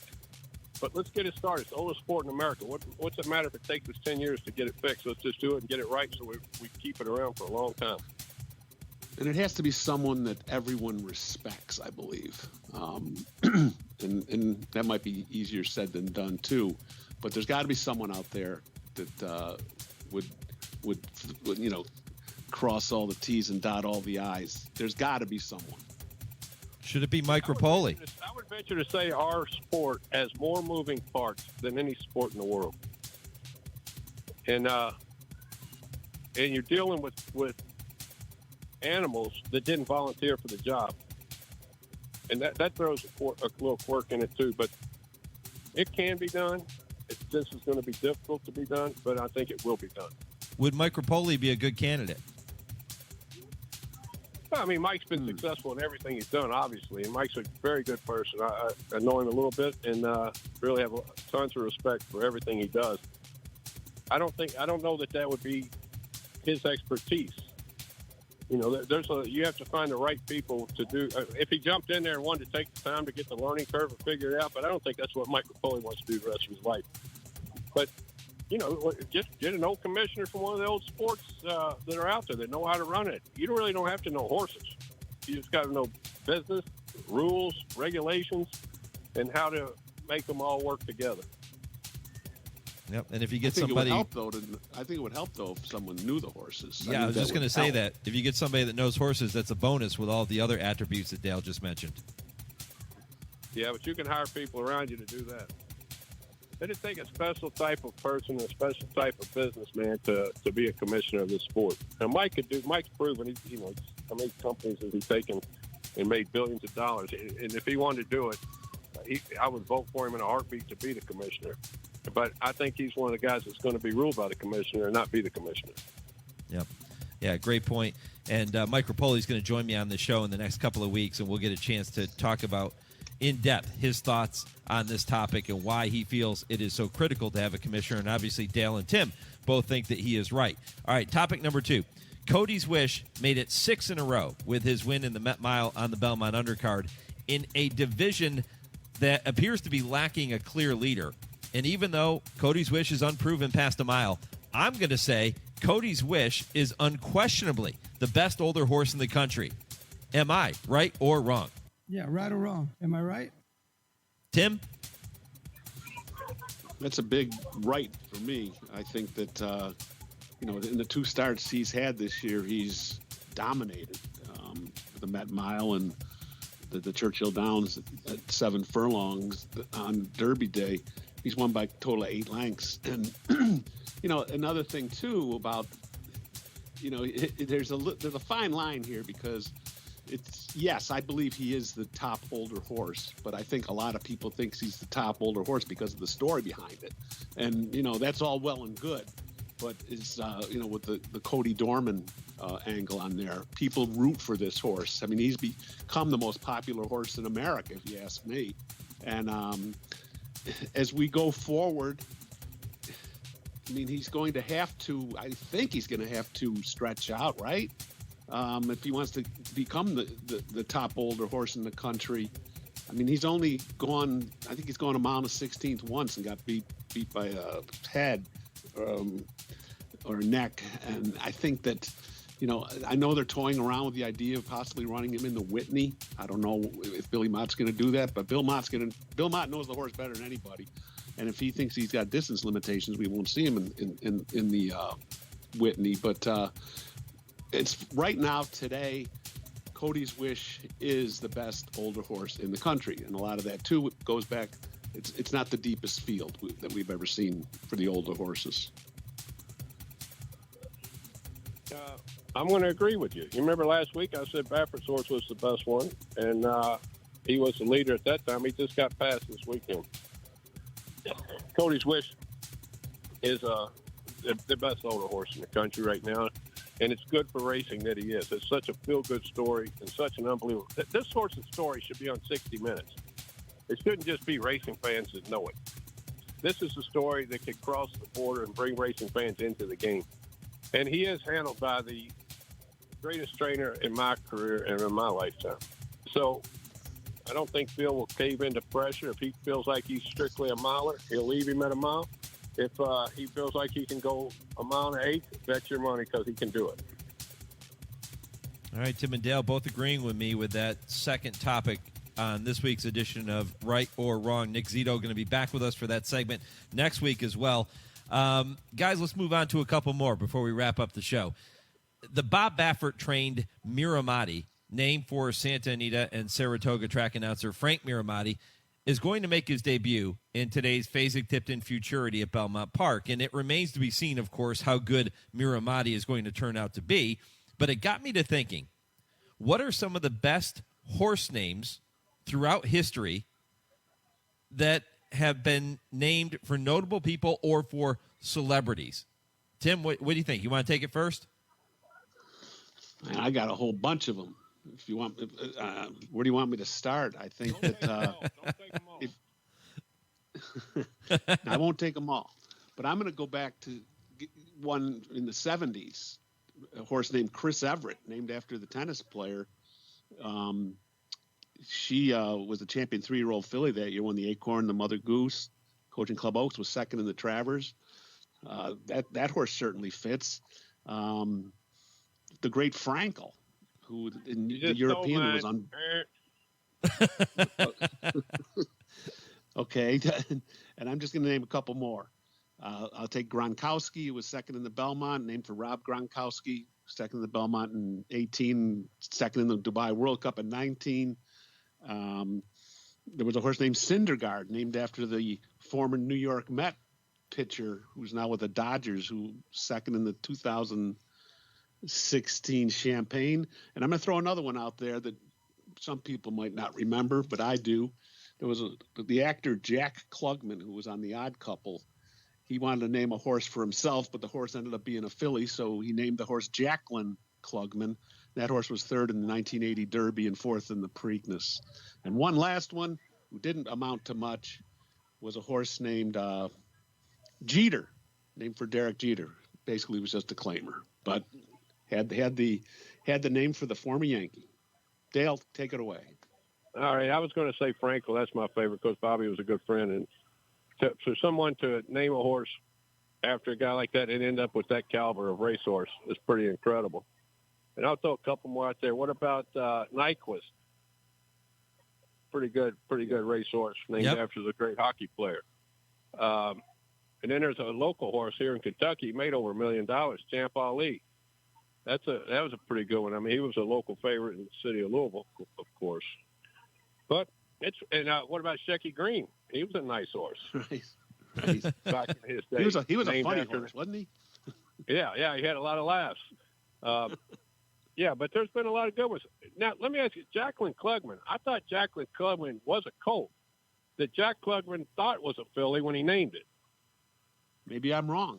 I thought it was a filly. Maybe I'm wrong. I'm not positive, but let somebody do some research and let us know, because I think there was a whole story around that he thought he had a filly, and it was really a colt, and he went and named the horse when it was young, and he named it Jacqueline Klugman. I think you might be right on that, Dale. Yeah. And I'm just going off the top of my head here, but, yeah, there's been a lot of good ones. But Frankel, to me, is the best. I mean, it was a longtime owner of Bobby's that named the horse and ended up being, which had all the great horses, and ended up being the greatest one he ever had. I don't think you can get much better than that. And if there's anybody that deserved it, it is Bobby Frankel. He was a master. Dale is right, by the way. Jacqueline Klugman was a colt. So, Dale, you're right on that one. How about Chris Everett? Remember that horse? That's what I said. That's what he just brought her up. Yeah. I'm sorry, Timmy, I missed that. She became. Yeah, I missed that. She was fantastic. Yeah, now was she the mother of Wimbledon, or was her mother Wimbledon, which was a great broodmare? I think it was Wimbledon, wasn't it? Wimbledon was either her mother or her daughter. Her dam was Miss Carmy. All right, well, look up Wimbledon. Where does she come into that family? She must be in here somewhere. Miss Carmy I was was rolling her pretty dam. good off the top of my head. I might be wrong again. Miss Carmy was by TV Lark. So, right. Yeah, I don't know. But, yeah, a huge effort from her in many, many races. Multiple Grade 1 winner. Can I throw two more out there? Yeah, go for it. There was a horse that people might remember named John Henry, who was named for the folk hero John Henry. He only won the Arlington Million twice. And the other one that that I thought of was Nadal, the Baffert horse from a couple of years ago, who was the favorite on the road to the Kentucky Derby. He had won all four of his starts, including the Arkansas Derby. Then he got hurt, but he was named for the great tennis player. So that's another one that I think should be on our list. Mm-hmm. Yeah. Let me tell you about John Henry. There's conflicting stories on that. I've always heard that John Henry was actually named for a guy that worked as a parking lot attendant at Keeneland for 50 years. And his name was John Henry, and I knew him late in his life when I was just a kid. Huh. So I don't know which story. That's an unsolved mystery. Yeah, I like the story, though, of the parking lot guy. I do, too. Yeah. He had the premier spot at Keeneland right at the front door. And if for $20, you could park right next to the building. And I believe that's who he was actually named after. That's a great story. There have been some amazing horses that have been named for some amazing people, and it was fun to kind of look back on some of those with you guys here this morning. We're running out of time, so not going to have time for the final topic that I had for this week, but I will bring it back again in future shows. Don't worry about that. Quick update, a final score from the showdown. Tim, do you want to give it out since you're the winner? I don't like to gloat. I'll let you do it. Timmy 61, Dale 45. That's how the showdown wraps up. But there will be a showdown too. We're going to call it, what do you think, Roman's Revenge?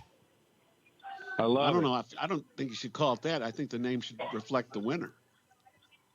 No, I think it's Roman's Revenge. I think I like your style. He's coming for you, Timmy. Well, he can come for me. He came for me the first one. Look how that turned out. I mean, maybe we'll kick off the next one with Saratoga. I'm ready. Run through the Breeders' Cup. That'd be fun. We'll work on that, but stay tuned. The Showdown 2 is coming, and Dale will try to get his revenge over Tim Wilkin from this first go-round with the Showdown. All right, guys, time to wrap up the show with some final points. So, Timmy, why don't you take it away first this week, my friend? Parting shot. Well, interesting that the New York Racing Association announced that the Belmont Stakes in a couple of years might be moved to Saratoga because of construction down at Belmont after the it might not be till 2025, but it would be a very interesting subject for discussion with us if that ever came to pass. I think there's good and bad with it, but for right now, the Belmont is on the table for being run at Saratoga in 2025.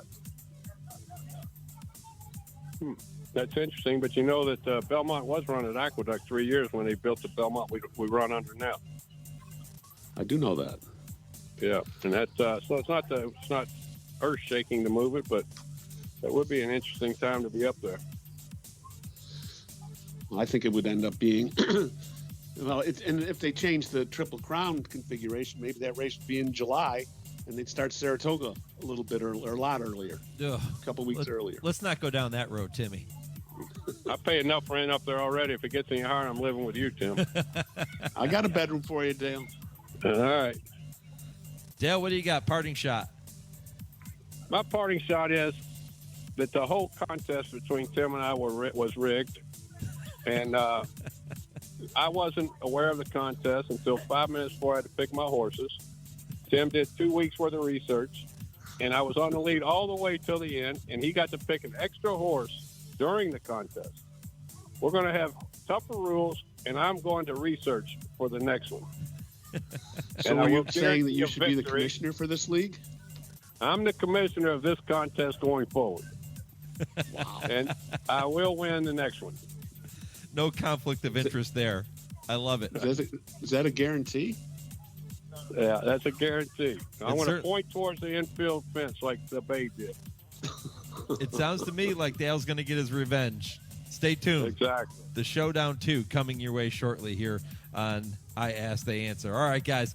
Appreciate it. Enjoy the weekend. If you have a topic you want to hear Dale and Tim debate, email that topic to me, Mike@horseracingradio.net. We'll get it worked in for you in the weeks ahead. I Ask, They Answer is presented by the University of Louisville Equine Industry Program and the College of Business. I'm back with more. This is the Equine Forum on the Horse Racing Radio Network. Woodford Feed, where tradition merges with technology.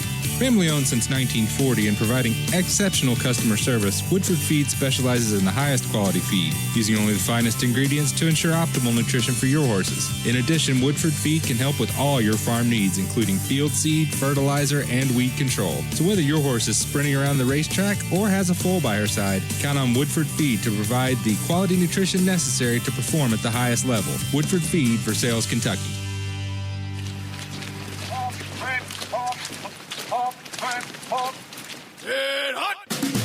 My battle buddies and I attended the NHL Stadium Series at Yankee Stadium. We had never been there before, and two of us had never seen a hockey game. Man, we had the time of our lives. It was great therapy. VetTix, we can't thank you enough. Every empty seat at a concert, a game, motorsports, or a play is a missed opportunity to say thanks to a veteran and service member. We can help. We can give our veterans a special event where they too can create their own cherished memories. Find out how by visiting www.vettix.org. That's www.vettix.org. Find out how you can make a difference in a veteran's life. Joe Buck and John Smoltz welcoming you back to the City Center Convenience Mart. Well, John, the stage is set for the final transaction. That's right, Joe. Heather's moment has arrived, and you just hope all that training pays off. Heather lays down her purchase, but Randy rings it up as slowly as he can. He is a wily veteran. It gives Heather's eyes the chance to wander. Uh-oh. Yep, she's looking at the cigarettes. There's nothing good back there. Quit now, and in 5 years, your odds of getting certain cancers drop 50%. Meanwhile, Randy's stone-faced. He's giving nothing away. He just stands there, wetting his cashier's finger on that sponge. Heather toes the rubber. Here we go. Heather's arm is in motion. But instead of pointing at the back wall, she just grabs the gum off the counter. That's a slick move. Heather back. She is out of there. Even Randy tips his cap to Heather. Stand Up to Cancer and Rally wants you to reduce your risk for cancer. Go to takeahealthystand.org. Thursday evenings, 6 to 7 p.m. Eastern, is the Brisnet.com call-in show. It's your chance to call in and let the Horse Racing Radio Nation know what's on your mind. Call us at 888-966-HRRN. That's 888-966-4776. And discuss the topics you choose in the world of thoroughbred racing. The Brisnet.com call-in show on Sirius 216, XM 204, and streaming live at horseracingradio.net. You're listening to the Equine Forum on HRRN, presented by TwinSpires.